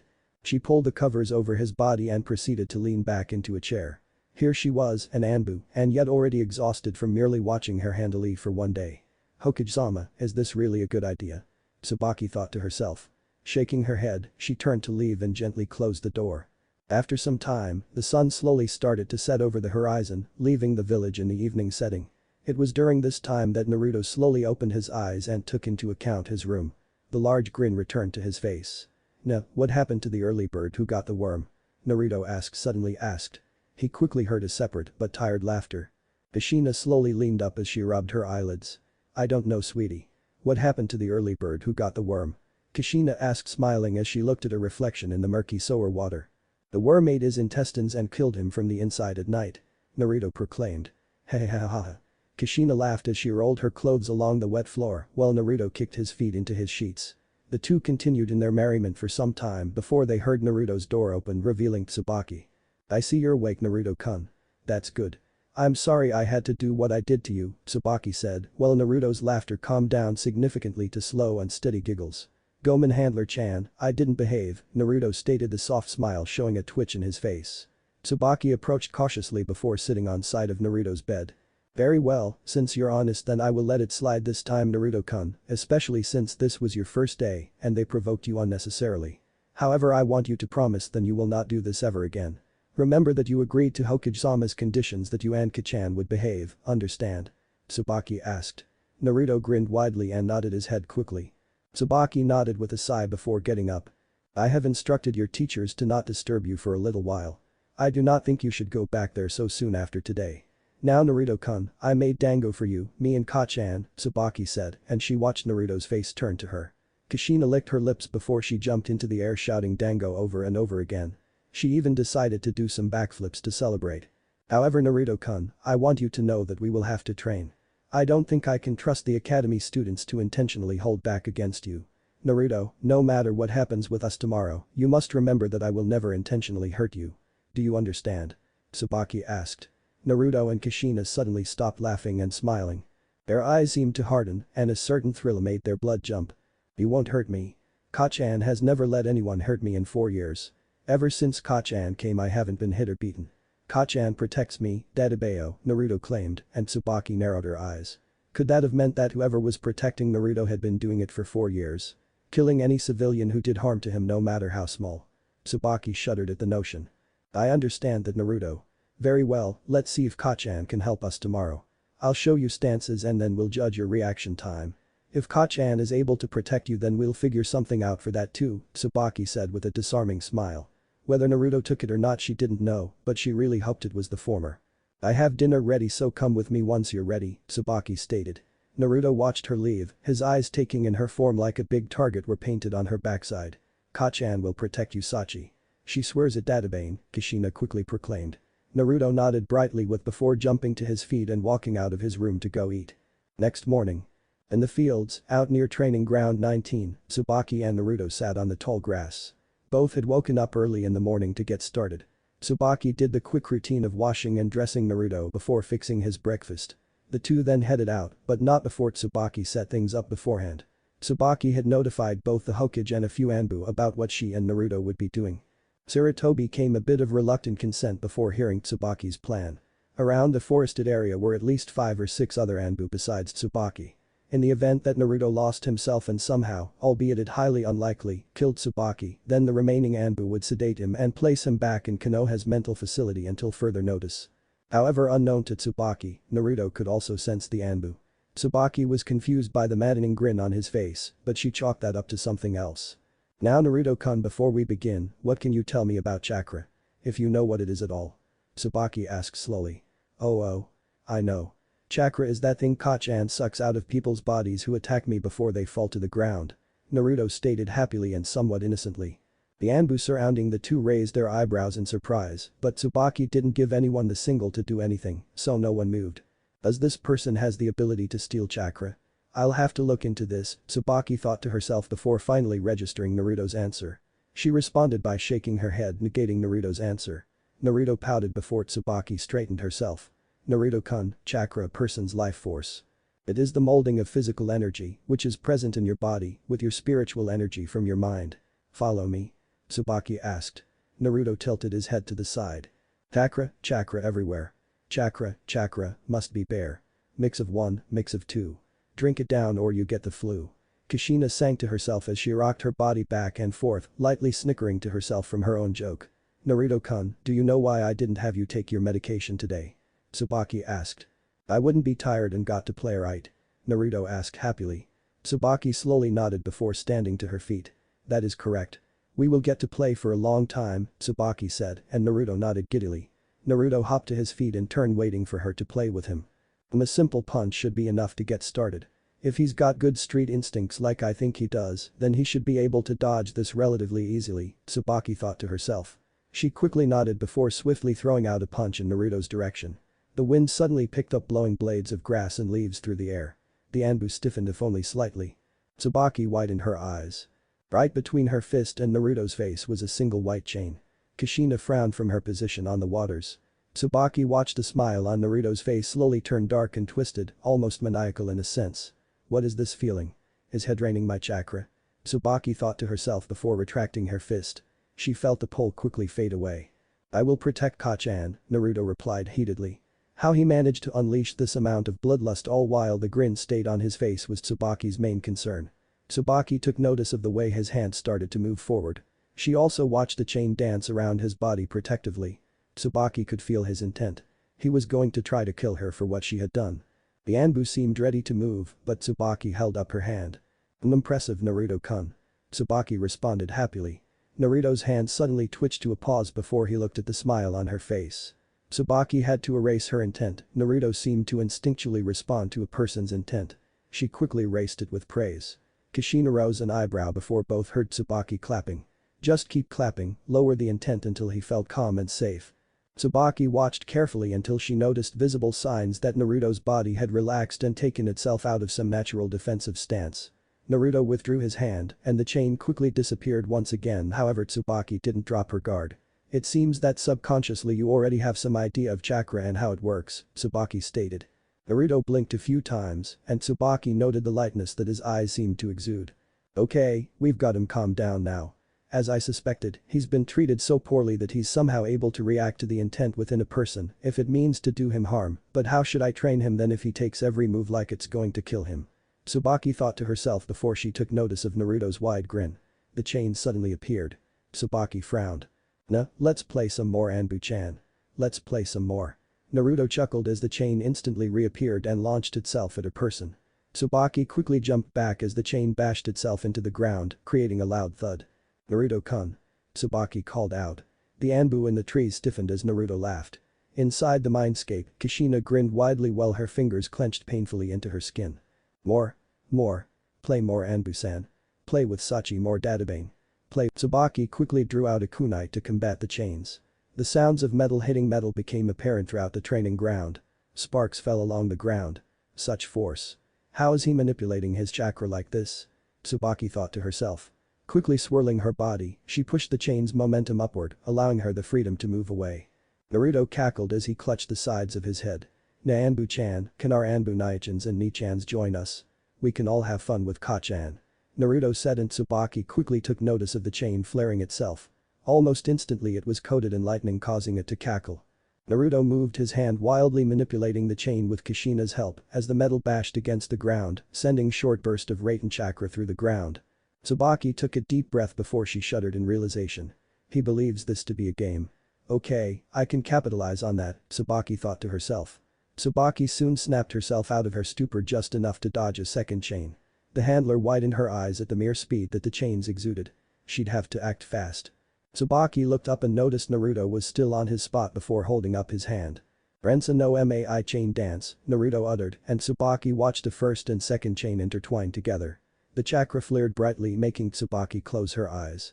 Naruto grinned widely at this motion of the next game before shooting his hand forward. The chain obeyed and made its way for Tsubaki's form. Tsubaki shivered. There was no intent. She could feel no intent from him to completely harm her. Had he really gone so far that he couldn't even release an appropriate intent for the given situation? No, it's a game. He still sees this as a game. It's a long shot, but it might work, Tsubaki said to herself. She quickly cleared her throat and steeled herself. Alright, you got me Naruto-kun. You win. Tsubaki said and she slowly opened her eyes. She smiled and nodded. I thought so, Tsubaki told herself mentally with a small smile. She saw the chains just inches from her face as Naruto dropped his hands. Naruto's grin widened before the chain slumped to the ground. She watched Naruto's eyes settle. Kushina's eyes did the same. But the swift hand, Tsubaki dispelled the Anbu in the trees, making them drop their weapons. Quickly, yet cautiously, Tsubaki made her way for Naruto. Soon the two stood just a few feet from each other. Naruto's body shook lightly as if it were trying to get warm in cold weather. The former female Anbu also watched as Naruto fell backwards landing into the grass. With an exhale of breath Tsubaki sat next to him. So far as Tsubaki was concerned, a key to Naruto's reactions was a means of coherent and incoherent stimulation. As far as Tsubaki had followed, Naruto reacted to various stimuli in some part of his brain. Tsubaki remembered reading a report a few years ago by one of the head medics of the facility, stating that a normal person, or normal person's brain, was able to think, separate, and rationalize certain stimuli and make it respond to a given situation. If a situation was bitter and angry, then the stimulation response was anger. If it was dark, depressing or lonely, then the stimulation was sadness and vice versa for all emotions, but for a mentally unstable person, their mind being so incapable of understanding or contemplating the deed so horribly done to them that it warped their brain into what it was now, the stimulation response also got warped as well. The mind literally made them think the same stimulation to any given circumstance. But the thing about it was this, it was impossible to predict an insane person's stimulation response. As Tsubaki could see, Naruto liked to smile and laugh to the point where it was creepy and worrying for Tsubaki, but then there was also Naruto's stimulation response to incoming danger. Inwardly he seemed to perceive a person's intent, how this was Tsubaki didn't know. She'd have to spend a lot more time with him. She knew she would be doing just that. Tsubaki discreetly dispelled the Anbu, hoping to make sure that they reported their findings to the Hokage, leaving the two alone for the rest of the day. Tsubaki continued to show Naruto a standard Taijutsu form. Tsubaki couldn't believe she had to relate everything she did to a game. She watched Naruto copy her as best she could while not trying to impose any sort of ill will against him. No doubt he would pick it up immediately if she did. Kushina watched the scene on the side of the wall she was standing on. Stick to wall, be sure not to drop or your head will break from the fall. Ha ha ha ha, Kushina joked. Naruto heard her joke but didn't respond, merely giving a merry chuckle to her words. Alright Naruto-kun, it's time for your medication, Tsubaki said. She looked over, but Naruto didn't seem to register her words. Anbu Nichin is what the demon said to the monster, Naruto said with a somewhat straight face, or at least as straight as he could make it. Tsubaki frowned, but as she had found it was best not to keep Naruto waiting and just indulge him. I don't know Naruto-kun, what did the demon say to the monster? Tsubaki asked and Naruto stared at her for a moment. The demon said, hey, you look like me. He soon found he was talking to a mirror. Naruto answered. Tsubaki raised an eyebrow at his words before releasing a sigh when she found him double over in laughter. Tsubaki looked at Naruto worriedly. Suddenly catching herself, Tsubaki shook her head. I see. Now will you take your medicine, Naruto? Tsubaki asked. However, she didn't get a response as Naruto continued laughing. At that same time, Kushina spoke. Nasachi, what is a banana's favorite exercise? Kushina suddenly asked. Naruto grinned widely. I don't know, Ka-chan, what is a banana's favorite exercise? Naruto asked outwardly. This was official to set Tsubaki on edge. The Jonin jumped to her feet and glared heatedly around the forest. Was it possible that they were being watched? Whoever this person was, it shows that had some way of contacting Naruto somehow. Suffice to say this, but Tsubaki was troubled. A banana split databane. Kushina exclaimed giddily. She splashed in the sour water while Naruto snickered. Tsubaki sighed. Naruto-kun, if you do not take your medication then you and Ka-chan will not get ramen, Tsubaki said. Naruto's eyes seemed to widen before his gaze fell on her. Tsubaki watched his fists ball dangerously and she could even feel his chakra at her. Tsubaki couldn't help but feel unnerved at the smile that never left his face. Hi Anbu Nichin, Naruto said strainingly. Tsubaki held out the pill and Naruto swallowed it. In no time, Tsubaki watched Naruto's eyelids lower tiredly, along with a normal smile for a change. Naruto calmly stood to his feet before Tsubaki directed him out of the training fields. Training him was going to prove difficult. Oh, it was possible, but very difficult. Hokage Mansion. Hokage-sama, I have to express my concerns about allowing Uzumaki Naruto to roam among the academy students, spoke an Anbu. In front of Hiruzen Sarutobi was the squad that Tsubaki had sent to him from before to report everything that they had seen. Right next to Hiruzen were his two teammates, Kaharu Udatane and Hamura Midakato. The two advisors and two council members for Konoha's council and the Sandaime Hokage. The two narrowed their eyes before turning towards the Sandaime. Hiruzen, you never informed us that you allowed Uzumaki Naruto to go free. How would it benefit the village at all if he's loose? Came the voice of the elderly Kaharu. Hiruzen narrowed his eyes from where he was sitting. It benefits the village because as much as most of us don't realize it, we need Naruto-kun. Everyone in this room knows why. For us to utilize Naruto-kun then we need him to be strong. He's Konoha's protection, whether we all agree or not, Hiruzen. Inwardly the old man cringed. He couldn't believe he was talking like this about his adopted grandson like he was a piece of property. It left a terrible pill to swallow in Sarutobi's throat. Your point holds value, Hiruzen, but Uzumaki Naruto is hardly at the level of mental accountability where he can think of himself as Konoha's protection. We don't even know what he thinks about. The last person who tried committed suicide the second they were released from Naruto's mind, Hamura said, making Sarutobi grimace. You don't have to remind me of that. Need I remind any of you why this is even our current reality? Sarutobi asked heatedly. The Anbu winced as did the two elderly council members. No one said anything as they looked down in shame. Truth be told, neither Koharu nor Homura held a grudge against Naruto, especially not when they felt he had such an important role to the village, if not one of the most important roles. However, no one could forget the shame they felt that time. "You do not need to remind us, Hiruzen," Koharu responded rather softly. Homura quickly nodded, but didn't look Sarutobi in the eye. The elderly Sandaime Hokage pinched the bridge of his nose and shook his head.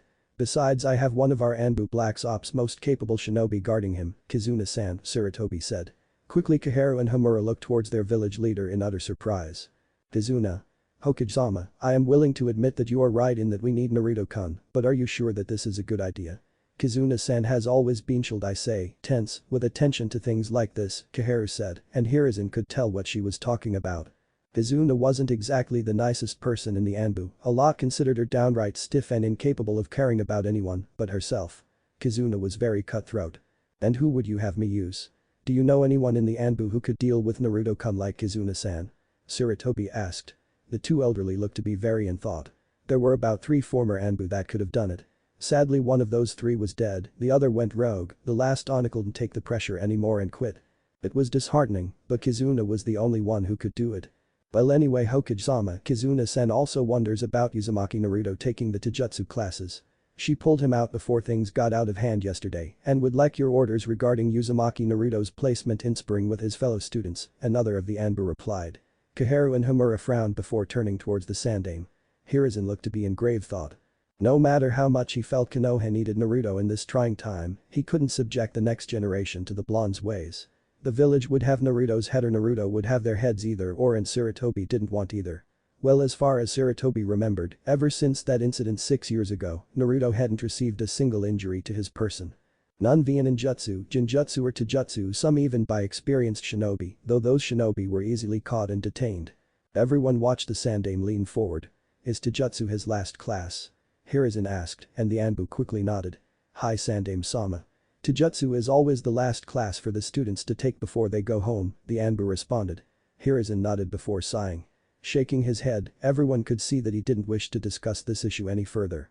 "Well, is it wise to have him out, what with our mysterious murderer still on the loose? 2 days ago marked the 4th time civilians and a few shinobi within Konoha have been killed with the killer still at large," Koharu replied, deciding to switch topics for the moment. Hiruzen sighed when he thought about that. That is true. Whoever it is, they know Naruto-kun's state of mind and they see it as their duty to protect him. I had hoped that it would narrow things down if Naruto-kun ever reached out to anyone. There was only 2 people he reached out to. Tucci and Ayama of Ichiraku House, and that was 6 years ago. I have had them both checked out, so far they keep to themselves. It's not them, Sarutobi said with a tone of finality. No one seemed to have anything to say on the matter. Well, okay. What about his team then? I'm sorry, but I don't think I can see him getting along with teammates or a sensei, Homura pointed out. The Anbu, Koharu and Homura watched Sarutobi nod his head in agreement. I also believe that to be true for the Chunin exams down the line, Sarutobi responded. The Anbu widened their eyes. Hokage-sama, you're not actually thinking of letting Uzumaki Naruto out of the village, are you? We don't know how he'll function in an outside environment. He's hardly of the capable mind even here. Hokage-sama, he tried to kill his handler all the while claiming it was a game. We are unsure, but somehow Tsubaki-san managed to calm him down, but it's obvious that no one knows when the urge will spike again. From our reports from the facility, we have it on good account that Naruto Uzumaki is prone to a very violent type of insanity. It happened twice in 6 years. Somehow, we're unsure, but Naruto Uzumaki came into contact with blood and it caused him to lash out in his room, releasing an unprecedented amount of chakra both times. It took 3 Jonin and 1 Chunin to restrain him. The Chunin didn't make it. You know that, the leader of the squad said. Hiruzen nodded. That shouldn't be a problem if Tsubaki continues with the prescription that we have written for Naruto-kun. It keeps him calm and somewhat sociable. I know it leaves him drained, but it's better than the alternative. We will just have to make the best of this situation. When you leave, retrieve Taka and Hibi for me. Also give this scroll to Kizuna-san, Sarutobi said, tossing a scroll with a red seal over it. The Anbu squad quickly bowed. Hi. They said before they vanished out of sight, leaving the Sandaime and the elders alone in the room. Things have become much more complicated these times that we have been around, Koharu said with a sigh before standing to her feet. Homura quickly did the same with a nod of his head. Sarutobi merely tipped his Hokage hat before walking away. Koharu and Homura went their separate ways as well. With Tsubaki and Naruto. Tsubaki took a glance towards Naruto. The blonde was lightly dragging himself behind her, his features somewhat controlled. No matter what, Tsubaki just couldn't get rid of that maddening grin to his face. It was like concrete plastered to his face. Around them, Tsubaki could hear the silent whispers and curses about the blonde young man. Tsubaki could feel the intent to harm from some of the civilians, a minority, but it was there nonetheless, and if Tsubaki could feel it then she had no doubt that Naruto could feel it as well. She'd rather not have a repeat performance of 2 days ago back in the streets. The itsy-bitsy spiders climbed up the water spout. Down came the blood and wiped the spiders out. Out came the moon and drank up all the blood. The itsy-bitsy spiders died on the ground lifeless. Ha, Naruto softly chuckled to himself. Tsubaki took a deep breath before continuing on. This had to be his way of coping with the things around him. Inside the mindscape, Kushina eased herself into the water. Then came birds and ate the spiders' corpses. The itsy-bitsy spiders are no more Databane, Kushina finished before slowly regressing her body into the sour water. As she regressed into the water, it was for a brief second that the redhead's violet eyes turned red. Her pupils turned into slits while her hair spiraled out across the sour water until Kushina's body disappeared for her to do whatever she was going to do. As the handler-handlee duo walked through the streets, the former suddenly came to a stop to see the academy teacher, Aruka Yamino, running towards them. "Ah, there you are, Tsubaki-san," Aruka said. The jonin in question raised an eyebrow before stopping. Naruto stopped behind her. "Scarface-san," Naruto called out. Aruka's eyebrow twitched before glaring towards the student in question. "You?" Aruka said as he stomped his way over to Naruto. Naruto watched the incoming man's form. Tsubaki took notice of Naruto's gesture. A stance ready to kill. Quickly countering, Tsubaki grabbed Aruka's shoulder and pulled him back. "How might we be of service to you, Yamino-san?" Tsubaki asked.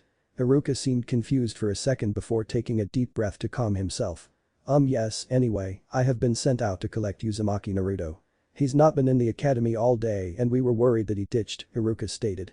Tsubaki looked at the chunin sternly before looking back at Naruto. The blonde was swaying his head left and right like a blade of grass in the wind. Shaking her head, she turned back.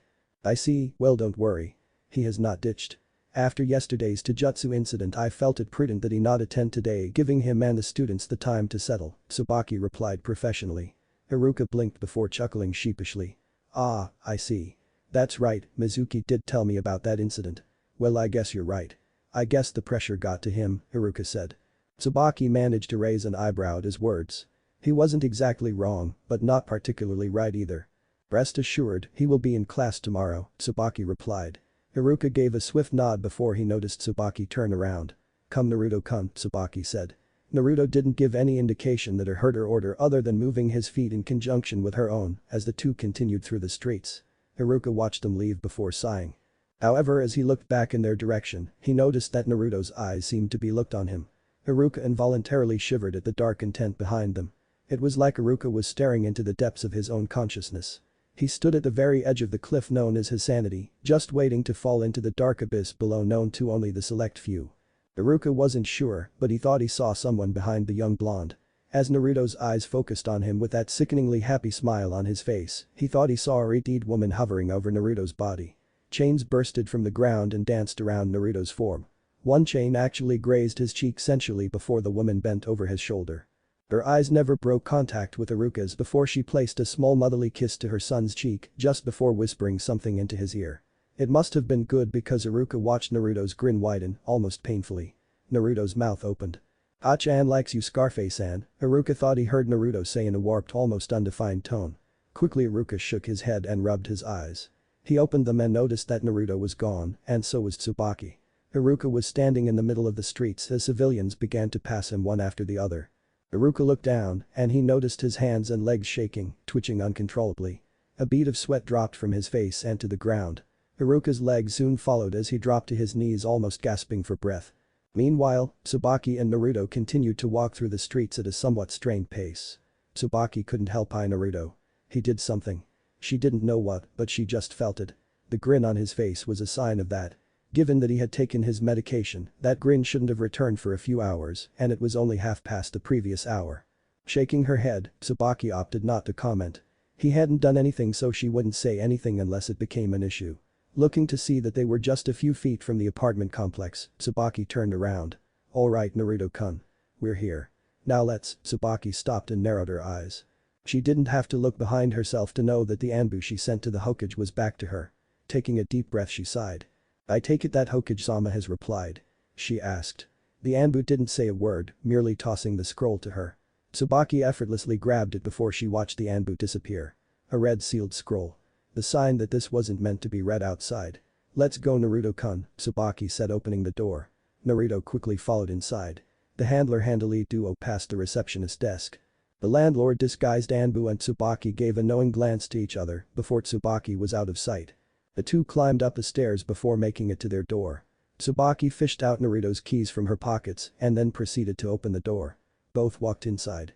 The air-conditioned apartment soothed them both. "Naruto-kun, leave your clothes in your room. I'll give you a bath in a second," Tsubaki replied. Naruto nodded before walking into his room without a word. Seriously, having your chakra drained was an exhausting experience, and for Naruto it wasn't fun. He wanted fun. Nonetheless, Naruto promised to behave, that he did. So he would do so. As Tsubaki watched Naruto leave, she leaned against the counter and unfurled the scroll. Tsubaki's eyes scanned the notes as only a seasoned Anbu captain could before quickly furling it back up. "I see. Well, I figured that much. So Hokage-sama has decided to invoke the special privilege on Naruto-kun. Well, that will certainly keep him from killing the students or harming himself in that regard. Still no Taijutsu class, well, given from what I had seen of him back in the forest, then I wonder how he would implement Taijutsu anyway. I would even have to wonder if any enemy could get close enough to him to even land a punch on him. From the way his chains moved, despite their seemingly aimless bashing around, they were very precise, dare I say Anbu captain precise. Naruto-kun could never be in that much danger to have Anbu-like reactions without a proper training guide and years of hard work to be noted. So why is he able to master those chains of his so well? Is it linked to his insane nature?" Tsubaki wondered to herself as she continued to draw up conclusions left and right, though with not much proof to found them on. "Well, I'll think on these things another time," Tsubaki said, nodding to herself as she prepared her items to begin Naruto's bath. Hopefully without any complications. Tsubaki watched as Naruto sat calmly while she washed his hair. Honestly, if Tsubaki cared to give it a reason, she found this all to be taxing. It was definitely a different experience from the usual S-rank mission she took. All this pressure depended on her. Not that she wasn't used to being in situations where pressure was present, but she felt even more involved in it than now. Right in front of her, smiling and grinning like there wasn't a single problem in the world, was a ticking time bomb, and all it would take would be one careless incident by either civilian or shinobi, and this bomb would explode, devastating all who got in its way. Tsubaki sighed. She really didn't want to be involved with this. Why her? There had to be other Anbu capable enough to handle this task. Why did it have to fall on her? "Naruto-kun, hold still," Tsubaki said as Naruto squirmed around much to her ire. In any case, unstable or not, he was definitely a handful. Finally, with Naruto settling down, Tsubaki took the time to glance at his body. She frowned. Maybe she didn't notice it last time since she figured what he looked like hadn't been such a big deal, but no, she wasn't so sure. She could definitely make the outline of muscles around his arms. So he had done something physical of some nature, though what, Tsubaki wasn't sure. Pinching her nose in frustration, she didn't think she had time to go over this. "Naruto-kun, we need to talk about your incident in class yesterday," Tsubaki said. She looked up and noticed Naruto's eyes staring wide at her. "I didn't behave, did I? I got into a fight," Dadabeo Naruto exclaimed. Tsubaki gave a dry chuckle. It was hardly a fight, and it would have never been a fight if he was involved. It would merely be a massacre. "Well, no, you didn't get into a fight, but it would have surely escalated into one. I saw everything, so I know that it wasn't truly your fault. Nonetheless, you must not raise to others' provocations," Tsubaki said, and she noticed the smile on Naruto's face scrunch into a look of disturbed anger. "They laughed at Kachan. No one laughs at Kachan. Only bad people laugh at my Kachan. I will protect Kachan," Naruto exclaimed. Tsubaki tightened her grip over his shoulder to steady him. She appeased his anger by nodding.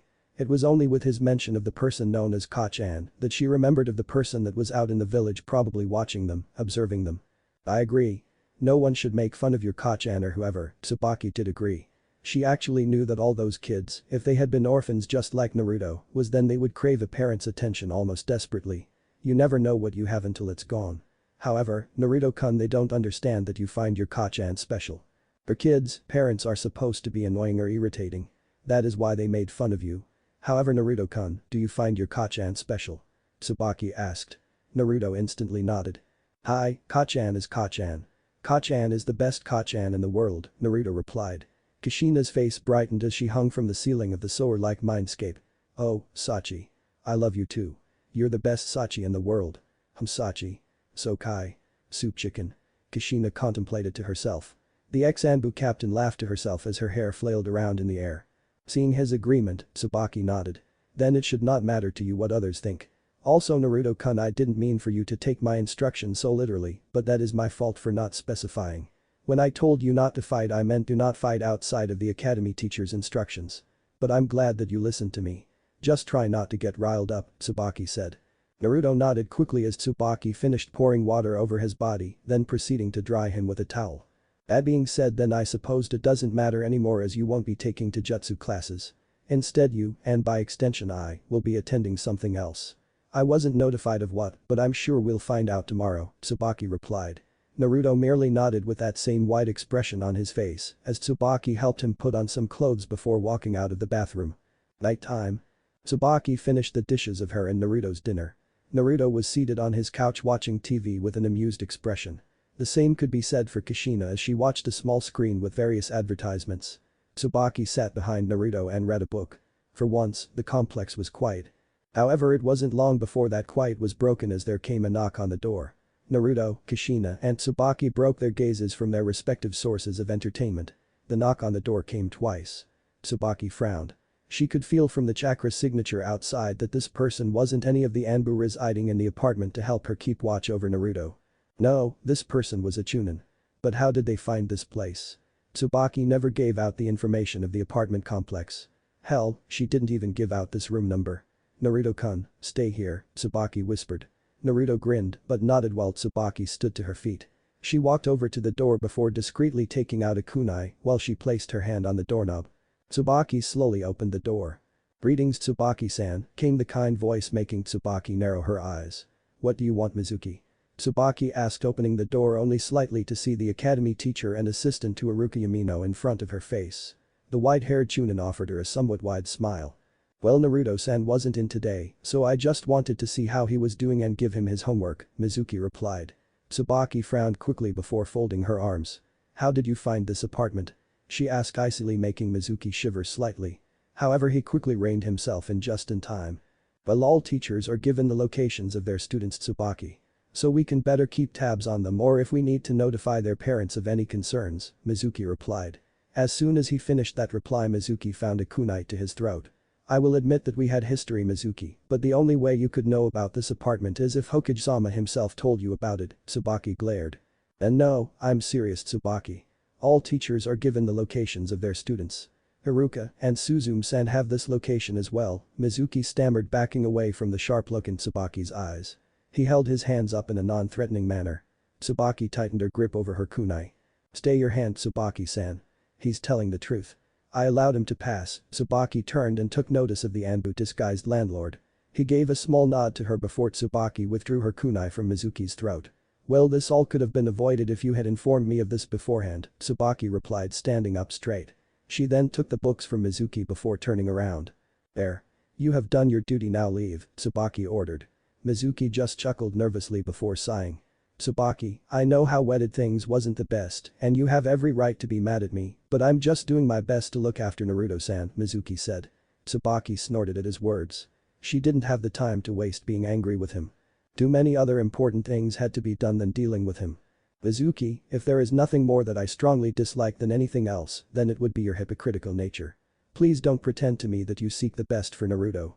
I can see in your eyes the intense hatred that you hold for him. Now I can't detain you for merely expressing your feelings, but if you decide to outwardly express such, then I will not hesitate to kill you," Tsubaki said before swiftly closing the door. Mizuki's eyes narrowed at the door before he felt the prince of the Anbu behind him. "You have finished your job, Chunin, now leave. Be advised that you will be watched closely from now on. Konoha can't afford your prejudice to get in the way of its future," the Anbu said from behind his mask. Mizuki's face formed into a snarl before he turned around swiftly, only to widen his eyes when the Anbu held his tent to the teacher's throat. "I thought I gave you an order, Chunin Mizuki. Leave now or be dealt with," the Anbu spoke with a sudden spike in chakra to prove his point. Mizuki wisely stayed his hand and walked away. The Anbu kept his eyes over the teacher's form before he disappeared out of view. The Anbu quickly vanished as well. Meanwhile, Tsubaki sighed as she quickly deposited the scrolls that Mizuki gave her onto the table. She would burn those later. Tsubaki had a feeling that homework and Naruto wouldn't go well together anyway.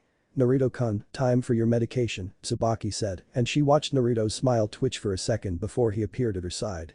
Tsubaki handed him the pill and Naruto popped it into his mouth. Within minutes, both Naruto and Kushina's eyes dropped slightly in exhaustion. Their glee was suddenly lessened as each took a more serious tone. Following this, Tsubaki gently led Naruto to his room and helped him with his pajamas. She watched Naruto crawl into bed. She then left his room and went to her own apartment number right next door. She walked inside before sighing as she sat on her bed. Tsubaki unstrapped her sword from her waist. As she went to set it down she flinched. They say that paranoia was for the weak, but Tsubaki knew that it was always for the surviving. Standing back up, Tsubaki took half an hour to set up seals around her apartment at specific points of intersection before finally crawling to sleep. I can't have a mistake like that again. They caught me unaware that time. I let my guard down just because I was next to a seemingly harmless boy. I'm better than that, Tsubaki thought before she turned out the lights and closed her eyes. No doubt tomorrow would have its own challenges. Ones that Tsubaki knew would just test her patience. Next morning. Tsubaki laid her head back on a tree branch as she continued to watch Naruto through the window and in the academy room. The students seemed to be giving him a wider berth this time and with good reason. Though that didn't stop most of them from whispering about him, but as long as none of them did anything outwardly, then Tsubaki figured that she had nothing to worry about. Though as she suspected, Naruto being mentally disturbed was going to have a rough time learning anything theoretical from the academy. His shattered mind might comprehend a little, but probably only what he deemed as interesting. To think that the future of Konoha depended on this. As the day went forward and settled into late afternoon, Tsubaki sighed as the class began to give way for instruction into Taijutsu. Tsubaki hopped out of her point of observation. "Mizuki," Tsubaki called out, garnering the attention of the class. Mizuki looked up and sighed. With a shrug of his shoulders he gave a defenseless smile. "Tsubaki-san, to what do we owe the pleasure once again?"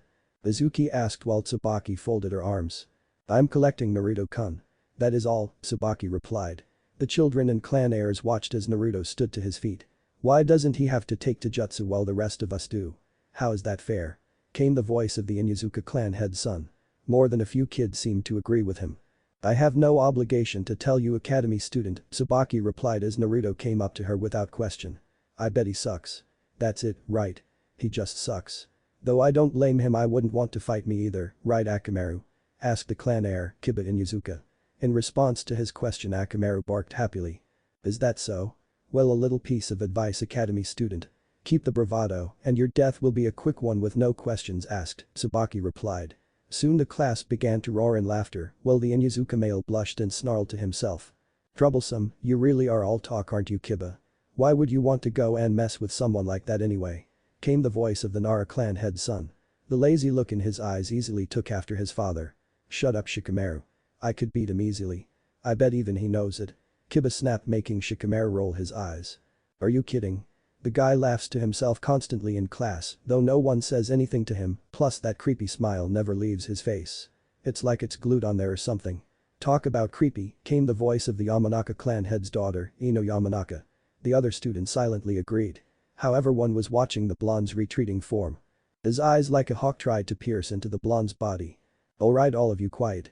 Naruto-san has his reasons for not being here, so we will continue without him. Now then, Kiba-kun, since you seem so ready to fight, then how about some light sparring with Uchiha Sasuke?" Mizuki asked. Kiba quickly winced before turning to see one Uchiha Sasuke standing to his feet. He quickly placed his hands in his pockets before walking to the mat. Kiba snorted before following. Of course he would have been more enthusiastic about all of this if all the damn girls were cheering for the Uchiha to kick his ass. How he wished he got the new kid for a partner. Meanwhile, back in the academy, Naruto followed Tsubaki to the letter while Tsubaki looked at the scroll on her hand. "Alright, it says I'm to take you to RM. 10. We both wait there and whoever is doing whatever they're doing will be with us soon," Tsubaki replied. Naruto didn't say anything. "Kushina wants to do something. I'm tired of playing shogi against myself, Dadabane. I never lose." Kushina shouted before sighing as she leaned back to the sewer floor. How she formed a table in game pieces was anyone's guess. Naruto merely followed Tsubaki in delight. Soon Tsubaki found their room door and opened it. Standard classroom similar to Naruto's old one. Both walked inside. Naruto seated himself while Tsubaki leaned against the wall. As the clock ticked by, Tsubaki had the feeling that they were going to be waiting a while. Tsubaki turned an eye and looked at Naruto. She widened her eyes. "Naruto-kun. Naruto, what's the matter?" Tsubaki asked, suddenly taking herself up off the wall. Naruto trembled. His eyes wide with barely contained bloodlust. Kushina's hands clawed at the table in front of her. Each nails gave the screeching sound of wood splitting against nails. Kushina craned her neck to the side, the snapping of her neck muscles came. Naruto took his hands to his face and placed them on his temples. Keep him alive. Keep him close. We have to do it now. Now. We can't afford him to survive. So much blood. The sound of screaming. Come. Come. Come on. So close. So close, Dadabeo. T2, dark, T2 much noise. Don't stop. Never stop. Hehehehe. Naruto suddenly fell back as he laughed uproariously. Tsubaki narrowed her eyes. She watched Naruto arch back painfully in disturbed laughter. Kuzo, what is going on here? I made sure he took his medication. Is it wearing off because it's the end of the day? No, that shouldn't be possible. He should still have at least another 2 hours before he returns back to his normal self, but he's never done this. This is only similar to the time when he was overstressed from too many people looking at him back in the streets, Tsubaki thought in realization. She quickly picked Naruto up and into her arms. Naruto shook violently in her grasp, but Tsubaki kept a firm hold over his body. So this is what I am to work with? Understandable. Come, I wish not to have my time wasted. Tsubaki quickly turned around and frowned indefinitely. Tsubaki hated herself for being right so many times. Now it was all starting to make sense, especially now that this man was here. Shimura Danzo, Tsubaki said with a small glare as Naruto's broken laughter echoed in the background of her mind. A day for Tsubaki could never be simple, could it? What if Naruto was raised by Kushina council bashing? And thanks for watching my video till the end. If you enjoy this content, then do consider subscribing to my channel and leave a like if you guys need the next part, comment down, and thanks for watching the video and see you guys in the next video.